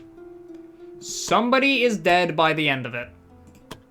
Wow, there really aren't a lot of unique sword and shields. Sucks to be a Swordsmaster, I guess. But as this is a quest where I'm taking the Merry Plunderers, it's going to end poorly. It always ends poorly.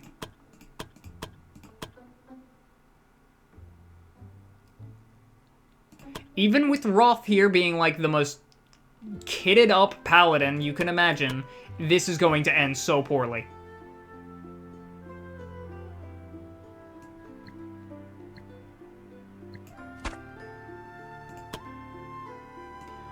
I guess you can take Basilisk Venom. I didn't think I would make a poison build here, but like, here I am making a poison build bard. A bard with a poison build. It doesn't... They're probably never gonna use... I don't even know if they know poison weapon. Okay, they do have poison weapon. I don't think they're ever gonna use it, but hey, here's a gauntlet of... Here you go, Roth. Gauntlet of Strength. Here's a bear trophy for you, considering you're the defender.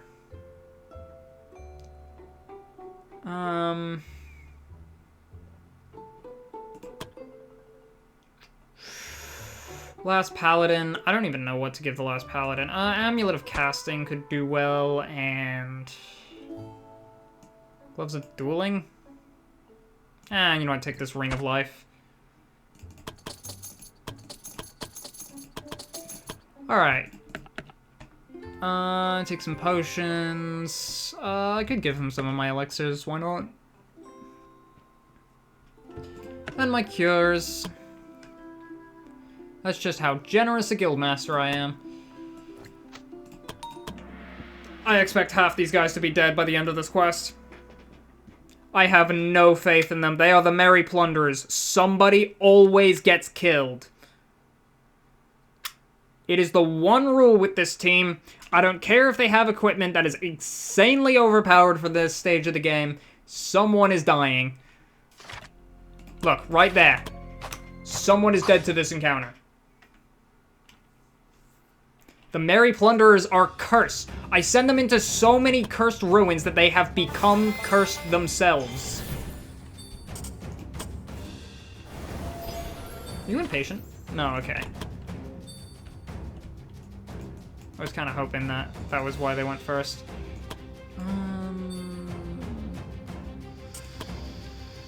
See, it's already happening. Slade here is going to get killed because of this movement.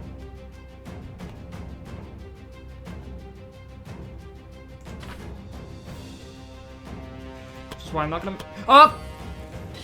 I meant to undo that.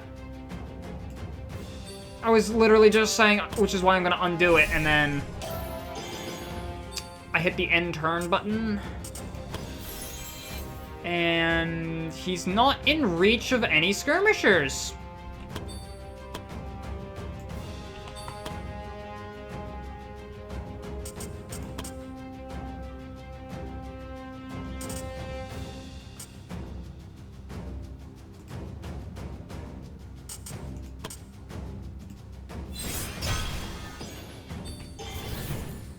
A little bit of damage across the board, and take an Aegis for Roth here, who's about to get shot several times.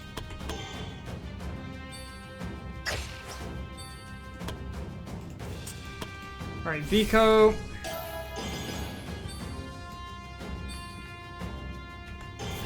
Two beyond limits on him. He charges into the enemy lines and throws up defend.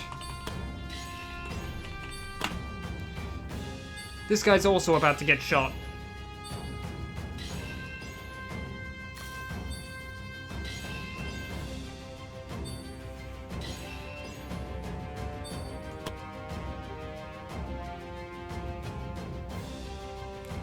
Can I...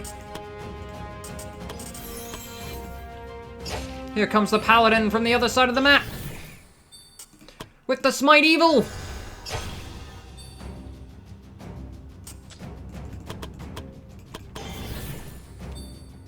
I don't know, I really don't like that guy. Alright, one of the skirmishers is dead. There's a second one there. Slade is going to have to move a little bit. Right, aren't you in love with someone on this team? I forget who it is, but lovers are actually really good. Wow, actually, Poison Build Bard, I cannot believe I'm about to say this, but Poison Build Bard might actually work. If I go here, 3 targets, I believe it's Roth who she's lovers with?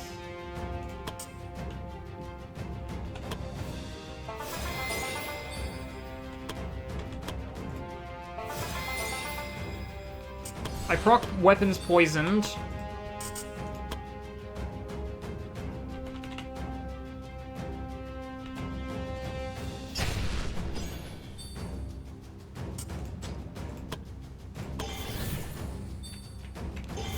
I'll let you move around a little bit. Oh, okay, you better move out of the way. Actually, you better just outright kill him.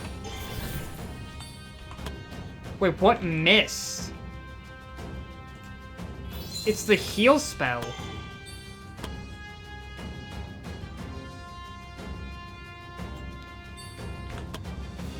Okay, I was gonna say the heal build on the bard, the poison build on the bard was about to go crazy because lovers have really high chances to chain attack with each other. Also, yeah, main thing is this guy's got 3 movement.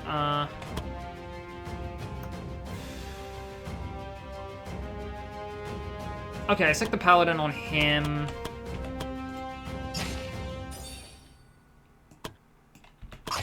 Okay. That's fair.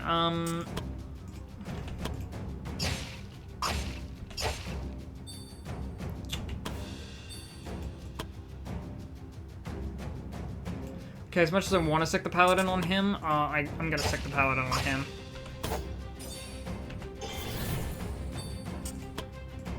Back away from my bard! Fuck. I asked so politely. I asked so nicely, and he didn't back away from my bard. I mean, there was a giant smite evil and everything. That's how polite I was. You have attack of opportunity. I have Shadow Step. I could probably just get away like that. Yeah, I'm gonna Shadow Step over here, and then I'm gonna immediately break my hidden by healing up my friends, and then, protect it as well. Slade. Burn him. You know what to do, Slade. Just delete button. And then also, Chloe, do the other delete button.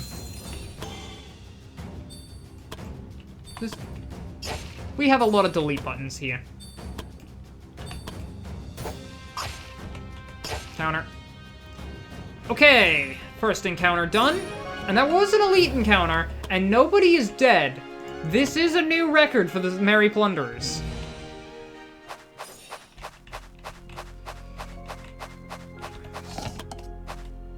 How much gold do I get for this quest? 4K. It's not that much gold, but... it will have to do. Alright, another elite encounter.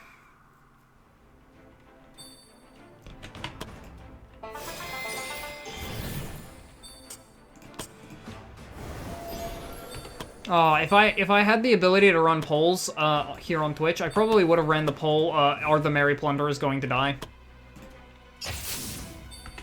Will someone die on this mission?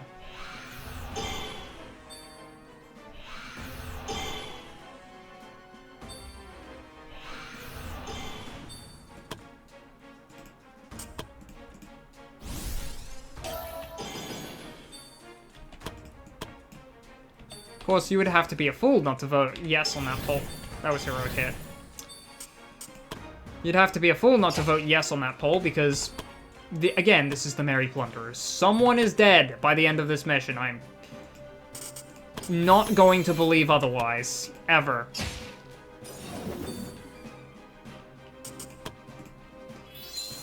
It is a fool's errand to believe that someone will not die on a mission with the Merry Plunderers involved.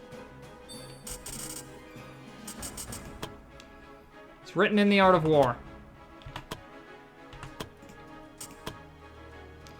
Look it up. Sun Tzu said it.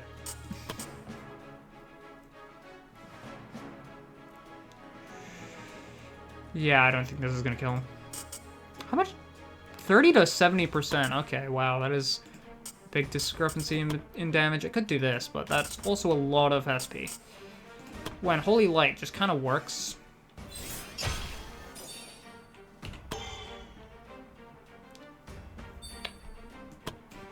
Alright, Thomas. Alright, we got Paladins standing shoulder to shoulder. They're ready to fight a Lich and have Zoldak run away.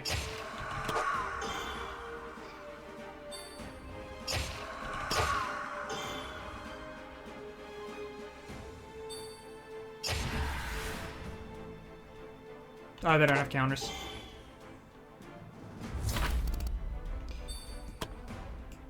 Subtly, you can hear the sounds of somebody is about to die.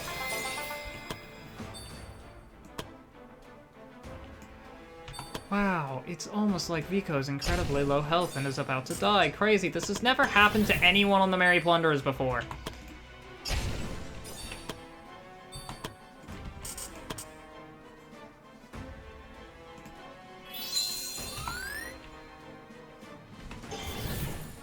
Just in case the Wraiths get a funny idea.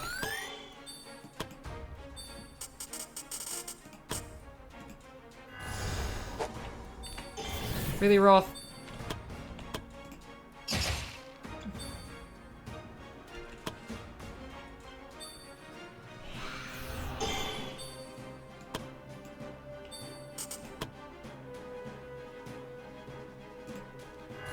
Thomas.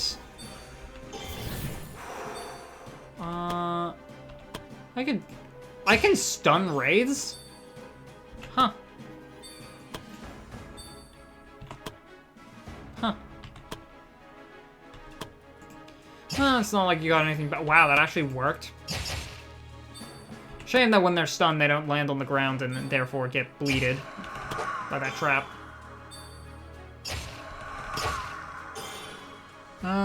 Stunned, drain into my paladin, that's fine. Slade. Slade, my man. Are you gonna be the one who dies? Someone's dying, I'm calling it now. It was almost Vico like 2 seconds ago.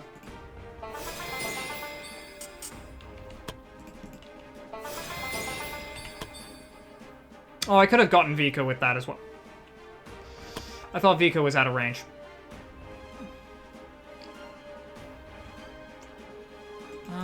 I could Purge Evil. Would get the Ghost, get some chip damage, but also you really don't have the SP to be expending on, like, stuff like that, so...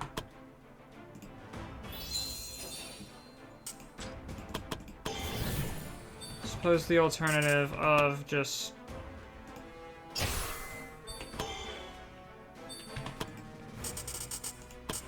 Smite.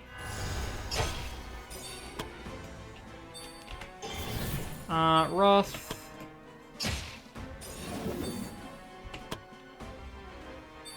Thomas. Alright, and you are getting smited.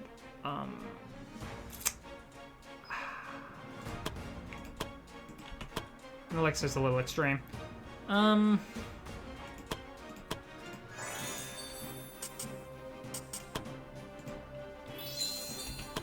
Healing Touch.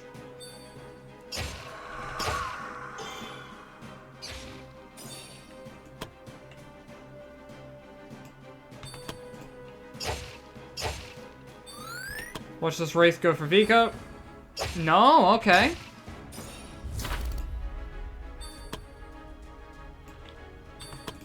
Nobody is dead.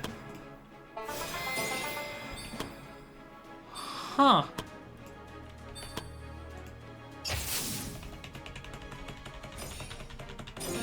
I don't buy it.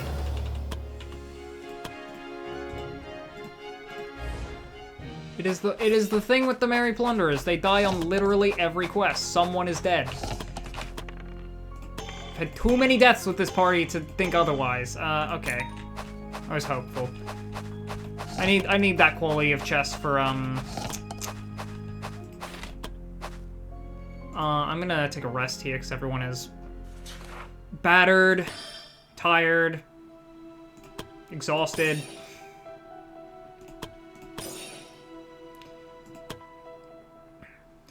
But everyone here... Hey, Roth. Roth! Oh, Chloe. What happened? I called for you several times, and you just kept staring into the distance. I was just remembering something. What would that be? A woman standing up before a house on a green hill. Don't tell me you're thinking of your sweetheart or something. No, I have no idea who she is. Strange memories. I still can't believe I gave that to Roth. Should have checked it if it was Roth who was dating. I'm gonna delay with you purely so Hazel can haste here. Follow it up by Soothing Song. Yeah, Soothing Song. It's not too important on a paladin, on a party with this many healers, but, you know.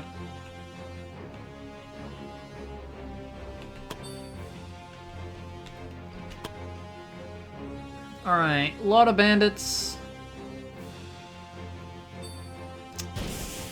Come on, man.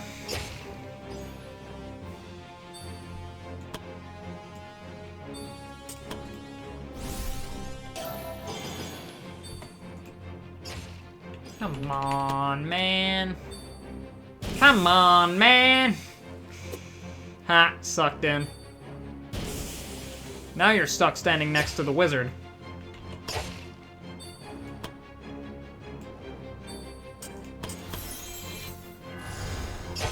And she'll push. There we go. Bandit Grunt, Bandit Grunt, Bandit Grunt. Slade! Burning, you die of poison. Chain attack. Alright, Chloe, can I get you to Hellfire? Or Holy Fire? Yes, Hellfire, please. Come on, Ifrit, you got this. I've not been playing too much Chocobo's Mystery Dungeon. You've been playing too much Chocobo's Mystery Dungeon. Everybody for the Nintendo Switch, please play. I don't know why I'm plugging the Square Enix game. Hey.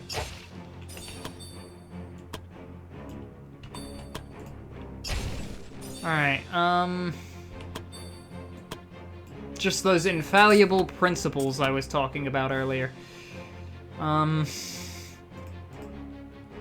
think I just leave those guys to the others, and then Thomas. I don't care if you have to step on that. Oh wow, that cuts your charge short. I knew it interrupted movement, didn't know it cut charge short. That was second wind. I thought that was guard. Whoopsies. Can I Holy Fire? Yes.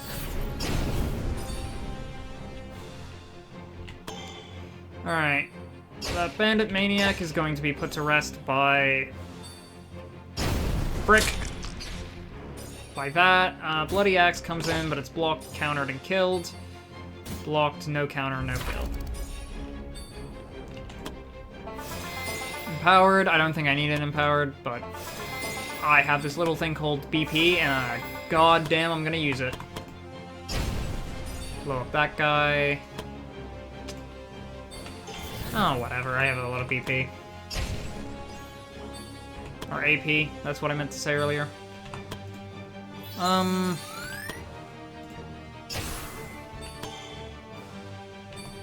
you got this, Roth.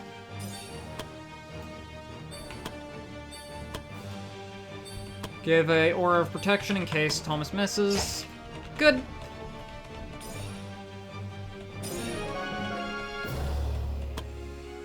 Alright, gold and paintings.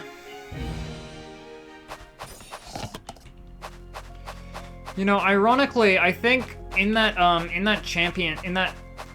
Emperor's Champion fight... Oh wait, I'm supposed to be fighting. I was running away from encounters because I was like, I don't want to fight things, and I was like, wait, I'm supposed to be doing that. But in that Emperor's Champion fight, earlier, I'm pretty sure the reason why the only reason why Zoe, Chloe, and Alyssa didn't die in that fight was because, and I kid you not, I think this is the reason, I think it was because Desmond had Attack of Opportunity, and so he didn't want to move, so he wouldn't trigger it. So he would trigger it. So I'm pretty sure Attack of Opportunity is the only reason why...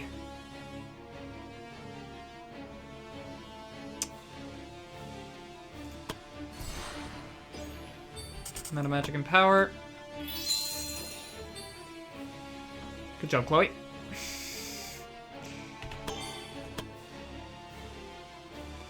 But yes, I'm pretty sure the only reason why he didn't move away from Desmond to go attack the others was because he was afraid of the opportunity attack.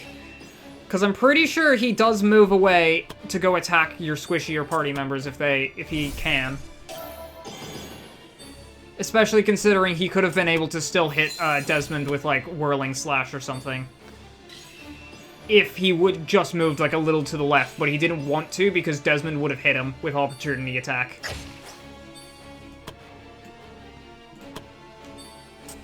I cannot believe I had to say those words, but opportunity attack genuinely came in handy. It was not a mistake to take it, and it was useful. This has been a weird day. I'm gonna do that so that I can have Roth, shield push, and kill the last two enemies. He's still not dead. There we go, good job, Vico. God damn, this party isn't dying.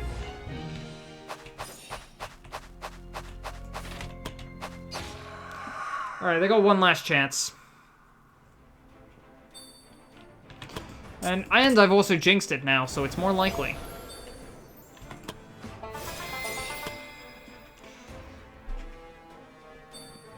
Demoralizing Scream goes into Vico. He's fine.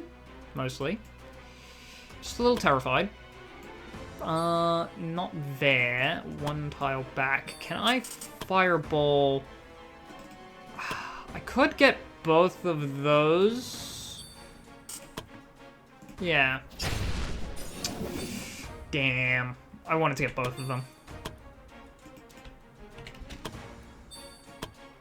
Alright, I think we Battle Cry. Just sorta walk up.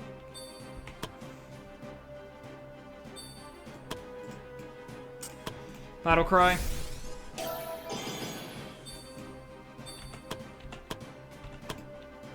Stun that. Nope. Oh, wait. Did I try and stun a ghost?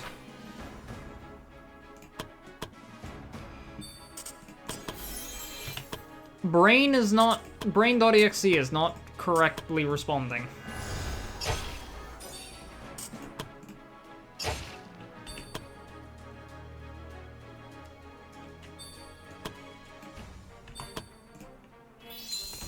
Good job, Chloe. Oh, I love bishops against undead enemies.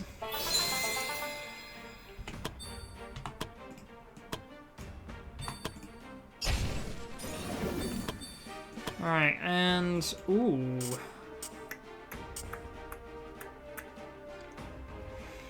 Repent reduces holy resistance. Exposed from this. Hit chance against the target is increased by 30%. Suppose I can delay with Roth and Vico and then have Thomas.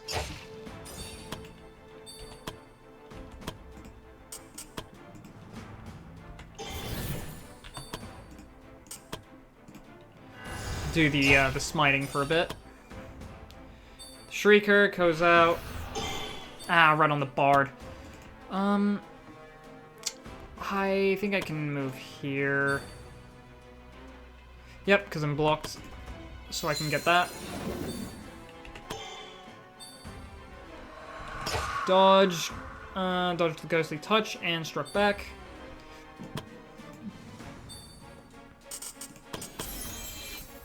I'll move Roth here. Actually, no, I'm gonna move Roth here because he's going to Smite Evil and one-shot the Wraith. God, these Wraiths are so bulky that I have to rely on Blade of Light in order to take them out. It doesn't really matter at this point in the thing, but I will still play 2 songs.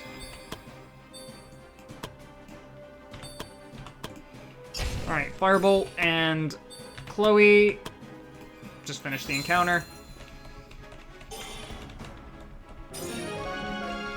Yeah, the good part about healers, because one thing I'll be able to do with the Saint that's going on the Silver Wolves, the newfound Saint that they will be gaining, one thing I'll be able to do that's really good there is I will be able to have her use the title of the Quack. I believe I'm going to make her into the Quack, which will make all healing spells...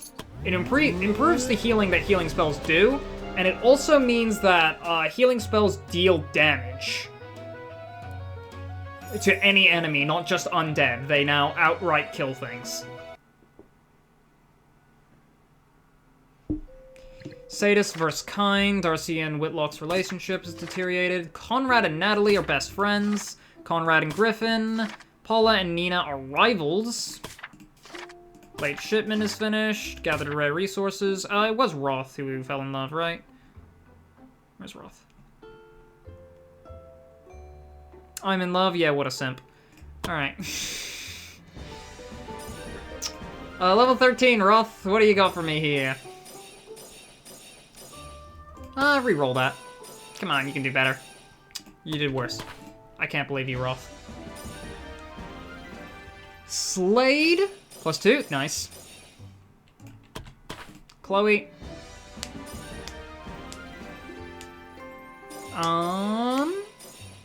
Good level up. Alright, anyone else need levels? No one else needs levels.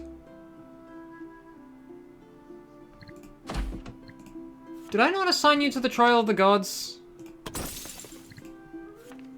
That was the entire reason I did that quest. Was to buy time for the Trial of the Gods.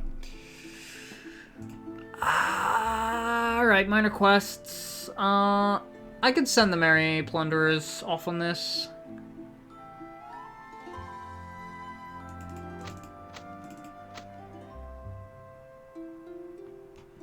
Yeah, and then... heal Misasa and then send the minor inconveniences out? Sure.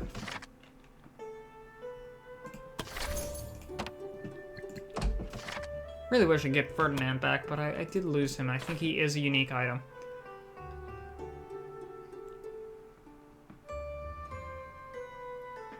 Disclaimer, do not, I repeat, do not fall into the bag, McCann. I do think I can get blacksmith upgrades and greater dimension bags. Yeah, everything else here is just for money, it's not time. That's why I wanted blacksmith upgrades.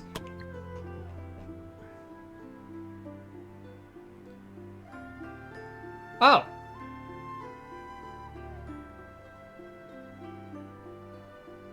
I'm not gonna lie, I thought this guy would be so much more beat up about, the new alcohol.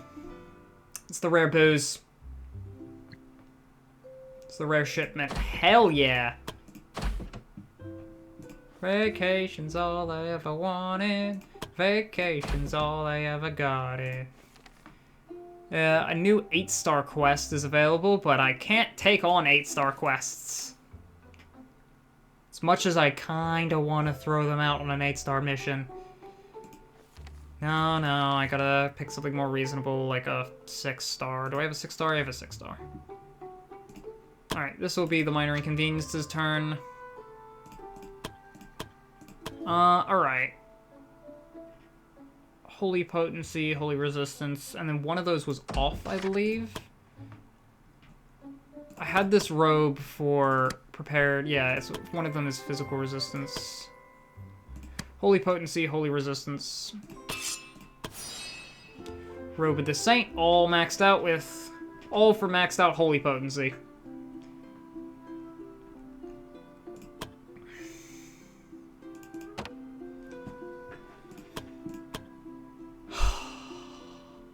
I still can't believe that, Zachary is dead.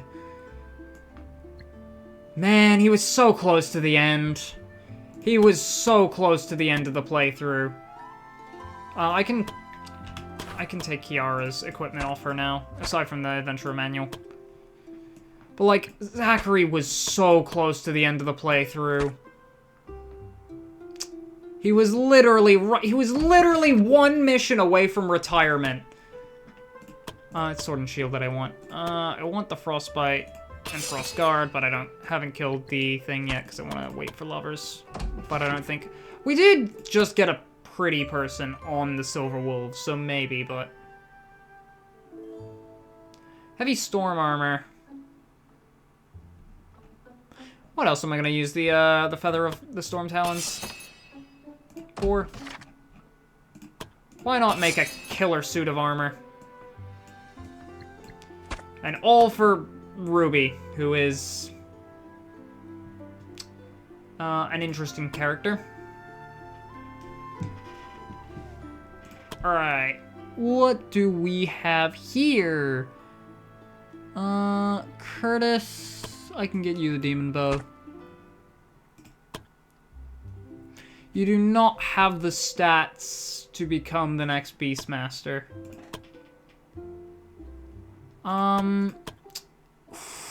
Scoundrel Mask for anyone? Yeah, probably not. I could take my Adventurer Manual off of Misasa and give her something that boosts. For now. For now, she can have the Gloves of the Master Thief just to get to 40 there.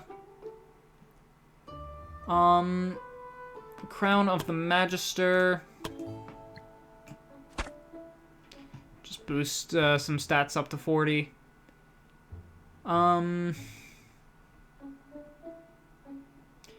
Amulet of Casting, sure. I need something to boost their tankiness.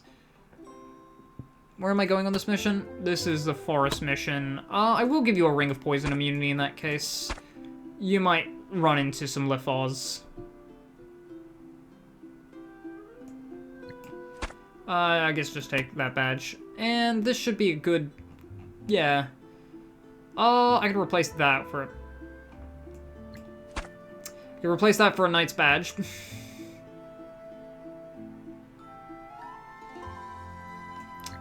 You know what, actually, this is actually somehow tankier. This is better for offense. Yeah. Anything I want to replace on Trevor? He's not really a rogue. Wyvern Trophy would be great on a rogue. Alright. Max this stuff out, and let's head out after getting potions. Just in case. Especially considering this party does not have a bard, so they are going to have to...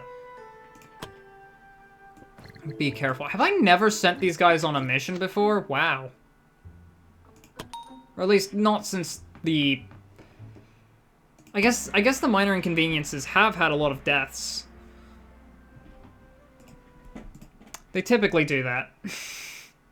Any party that isn't the Silver Wolves constantly die. Well, I say any party that isn't the Silver Wolves. 2 of them have to. Actually, 3, 4...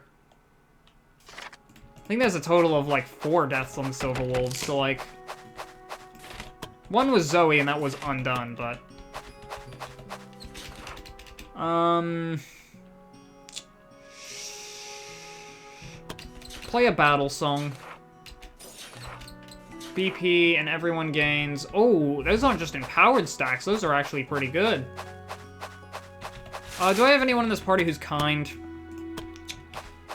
Fine, I'll walk away. As the adventurers wandered through the dense forest, they stumbled upon a small clearing where a pond glowed in a gentle green hue. Intrigued, they approached the pond, noticing the shimmering water seemed almost otherworldly. As adventurers, they've heard of places like these. They were said to be one of the few remaining places where the god Ganenta had shed tears for humanity.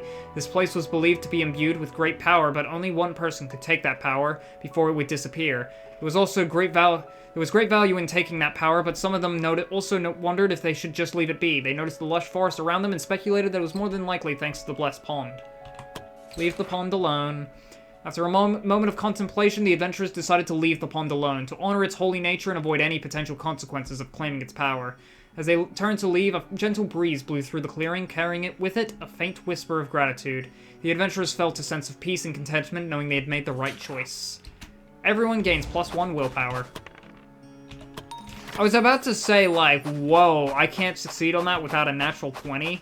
Because it's like the top number being your ability. And the bottom number representing the challenge, and I always get that mixed up. Not exactly sure why, but... How much dodge you got? 113. How much accuracy? Ooh. Little bit. I don't even think Miss Sasa can dodge that.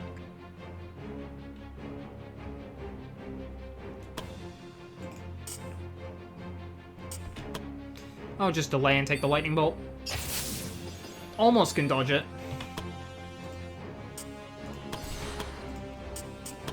I don't think this guy's gonna dodge this.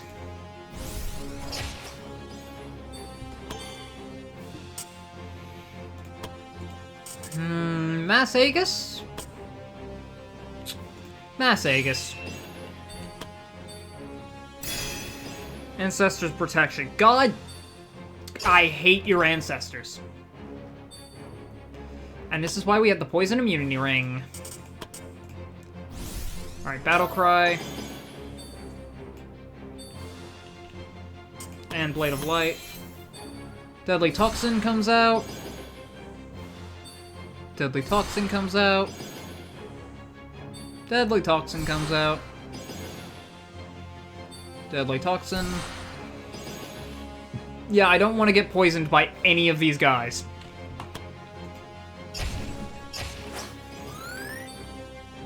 You got poisoned. Oh, the left Oz was gonna die to poison damage. That would have been so funny. Frickin' rabbit people constantly making me almost die to poison myself.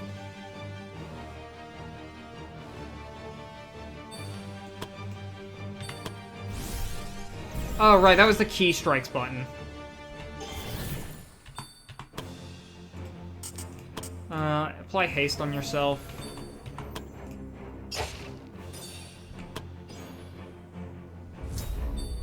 Hit chance against this target is reduced by 20%.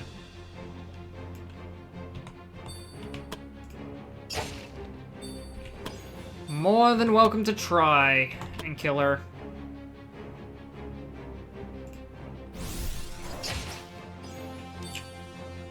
So close.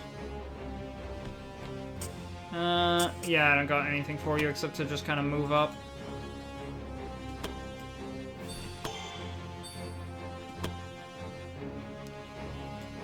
Could Holy Fire. Or just Holy Light something.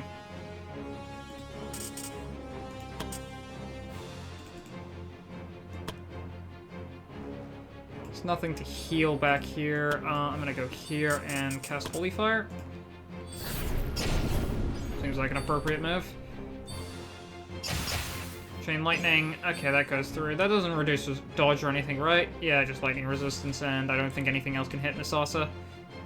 Not without getting extremely lucky. And even if they do, Misasa is not in any danger of dying because she will simply run.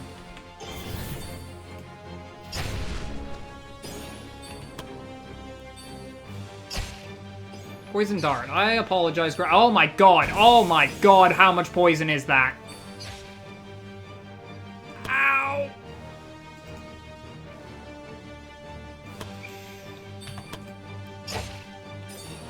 So that's a little bit of poison. Ow. That's like a quarter of Nolan's health. Over a quarter of Trevor's health. Not Trevor, Curtis's. Trevor has cured his poison. God damn it. I just had to say it.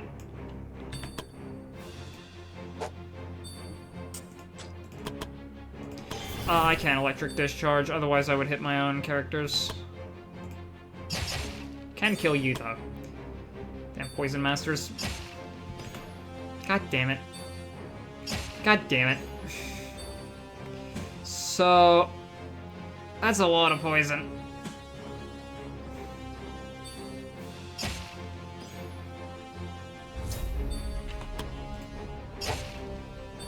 That's like a lot of poison.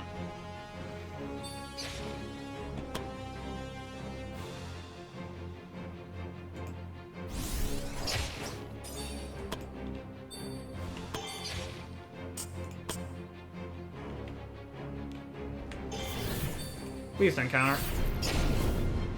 Oh, thank God I didn't live.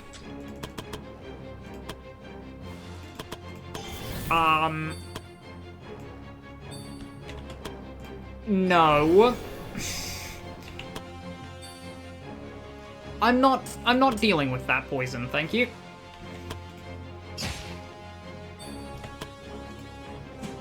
Ah, dang it. Trevor, alright, come on. Dodge lightning, nice. Misasa dodged lightning. Alright. Burn. Cut him down, Ruby, and move up. Cleave.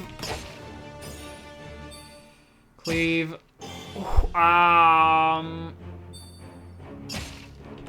Okay, ow. Ow. Frick, frick, frick, frick, frick, frick, frick, frick, frick.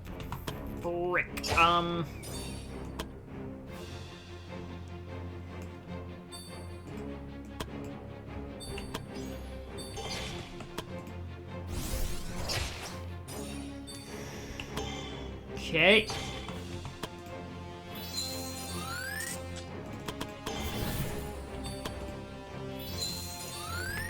Heal up some people. Oh, thank God. I was very concerned of how I was going to deal with that before the reinforcements showed up.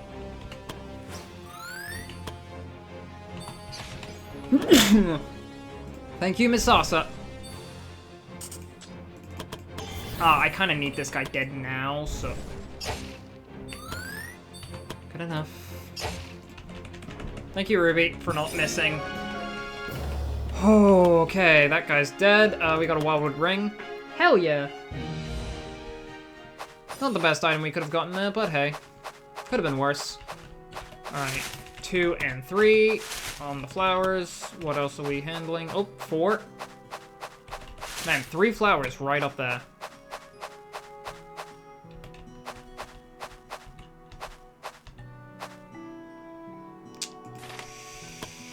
Looks like we're gonna be fighting these guys. Take a hearty meal, everyone, and get ready. I think we go for battle plan and just have Misasa use footwork exercises. Next up, we take the elders will do the same, and no matter what we take here, they're going to get a move. Can't we rest a little bit more? No. Alright, the elders are obviously going to lightning bolt, and that is bad, but... what is worse is what is going to befall the elders now that they have moved forward. Crit. I can make that work. Ancestors Protection, I can't make that work. That's so much barrier. Frick,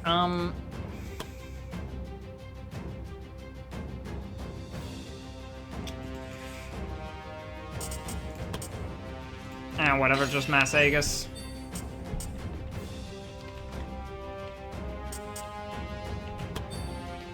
It's not really physical damage I should be concerned about with these guys. It is poison. 1 HP.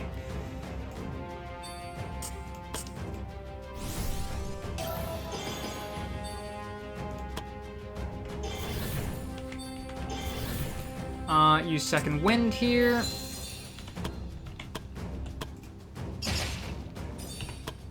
Get killed, idiot. Go for another one of those. Another Battle Cry to get it for 1 to 6 stacks of Empowered. And move the Poison Immune tank up to the front.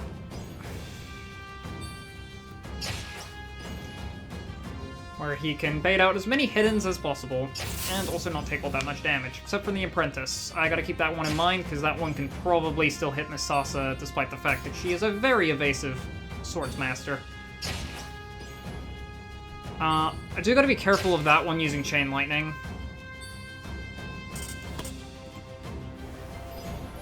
I will use Haste.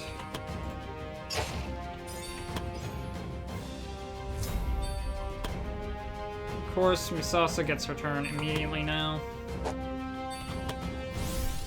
Key Imbued Strikes from Misasa. Slash, you're dead.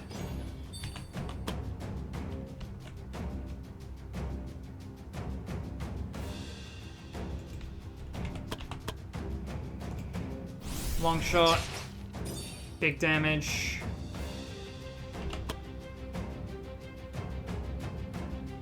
I don't wanna move him into range of Chain Lightning.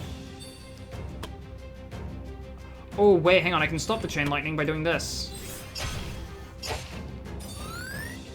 Thank you, Misasa.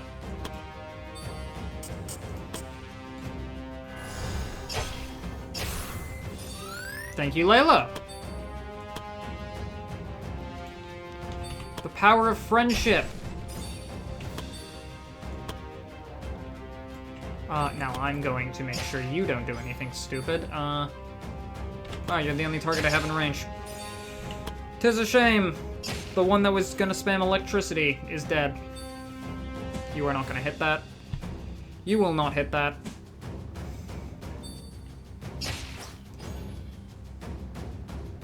Good old-fashioned Misasa. Yes, keep hitting the poison immune guy.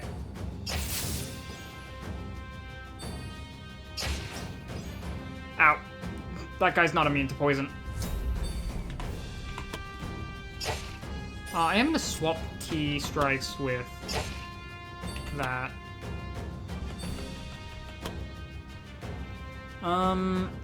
As good as key strikes are, I don't want to accidentally hit it.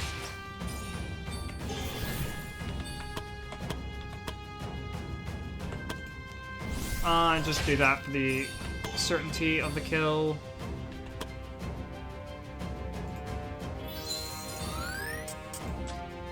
Mostly just perform your medical duties.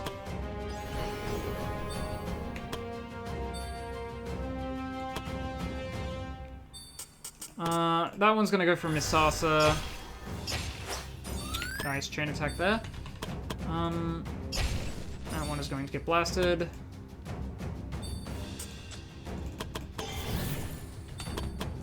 It worked so well last time.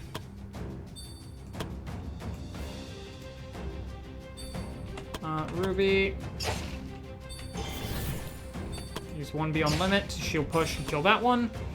Alright, this guy gets countered and killed. This guy goes for Trevor, who is still alive, and Misasa doesn't quite pick up a kill, but Trevor can from back here. Long shot. Alright, ooh, glorious banner, and some extra money. Wow, 1,250 gold in an inventory slot. It's not bad. Is this the gay bandits, or... Okay, no, this is not the gay bandits. This is just the bandits fresh from a robbery that we can now murder. Alright, finally, people without lightning magic. You know what to do. Charge headfirst straight at the enemy and do not die. This is the Swordsmaster way.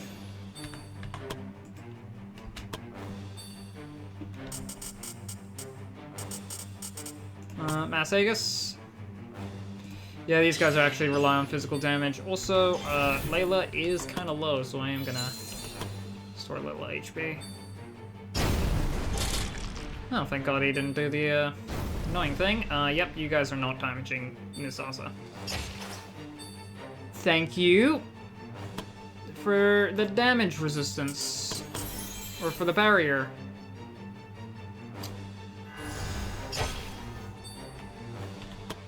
I am very thankful I actually had the armor that does that. Otherwise, Nolan might be dead right now. Blow up that guy because I don't like him.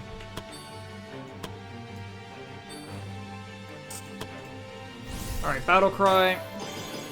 This is actually a pretty good spot for you. Slip through. Who are you targeting? Trevor. The guy with the stronger counter.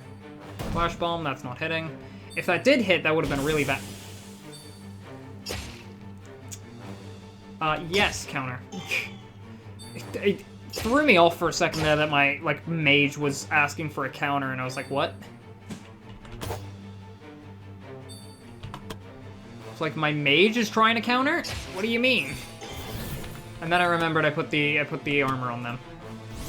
Bonk.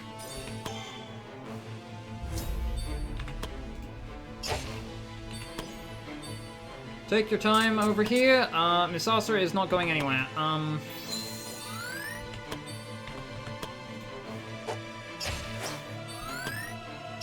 Nice. Bandit Brute. Misses, counters, misses, counters. Oh, I don't have parry on you? Wow, you just got lucky with that crit, huh?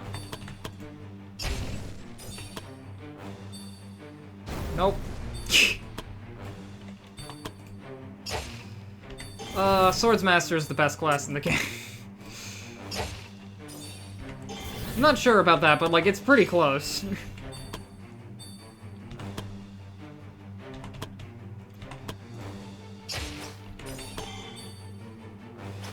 Like,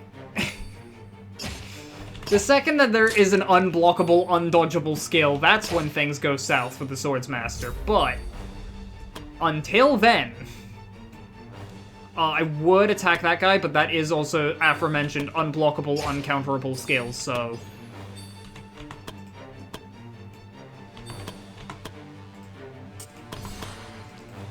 you know what? Yeah. This is once per quest, but I kind of need it right now.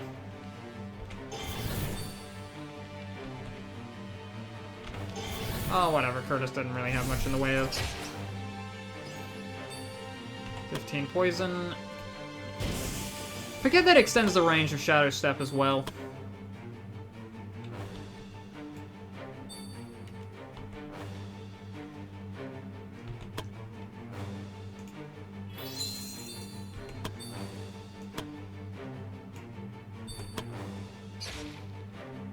Alright, good. You're not going for the bishop.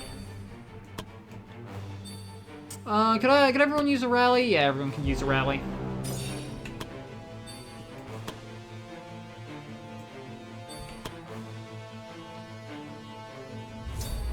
Alright, reinforcements will arrive soon, so that's very... Can this thing be dodged? No. Unfortunate.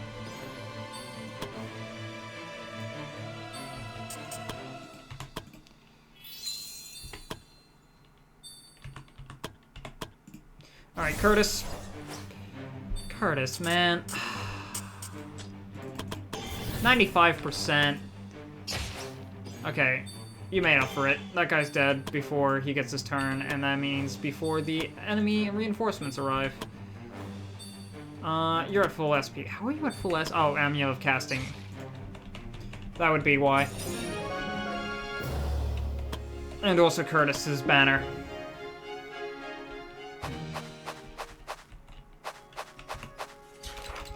Nolan, do you have... Nope, okay, you can take this. Veteran's Knowledge, alright. Well, there's one of the flowers I need.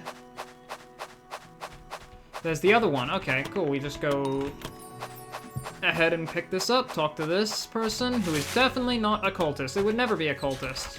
Oh, thank God. Strong people amongst the adventurers. Misasa, good job. That is the arm wrestling master trait for Misasa. That is the last rainbow flower I needed, and I'll decline that invitation. Oh, okay. Nobody died! Except Zachary. Okay, Zachary died, but, like, no one has died this stream. That feels weird. Usually people die in these streams. Well, okay, yeah, Zachary died. There was death, but, like, Layla and Trevor have become best friends. Trial of the Gods. Help farmers. Trial of the Gods is not available again, and I do kind of need Kiara to have sainthood before I continue to level her up.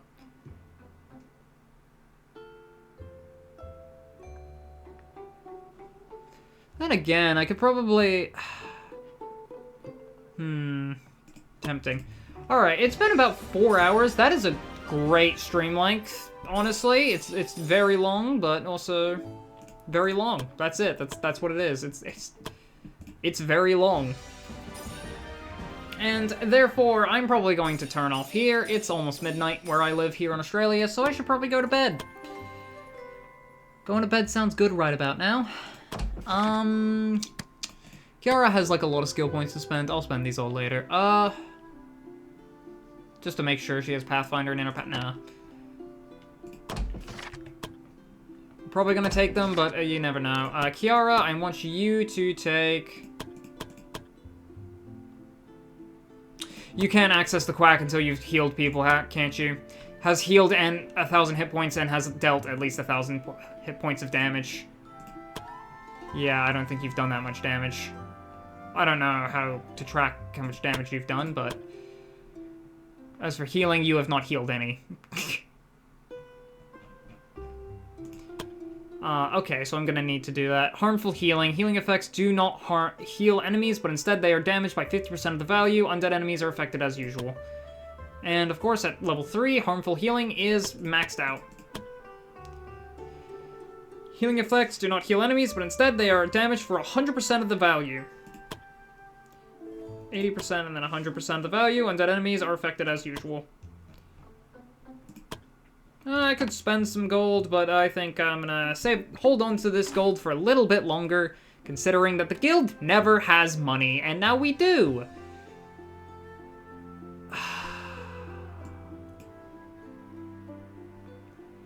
That would get 15, that would get 18 in training. I believe I could get up to 18. That's 3, so it would be level 18. I could train adventurers too.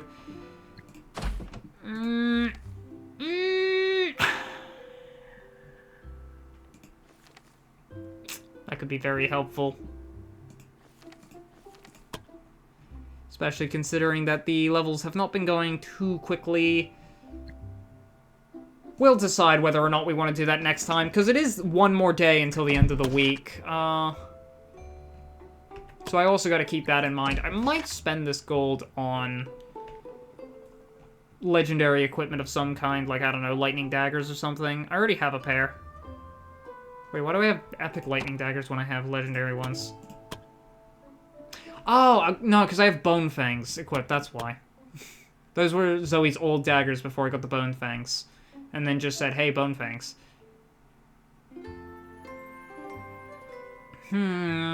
Lightning strike. It's pretty good, but I can't lower its AP cost, which makes it a lot worse. Poisonous fangs is an idea.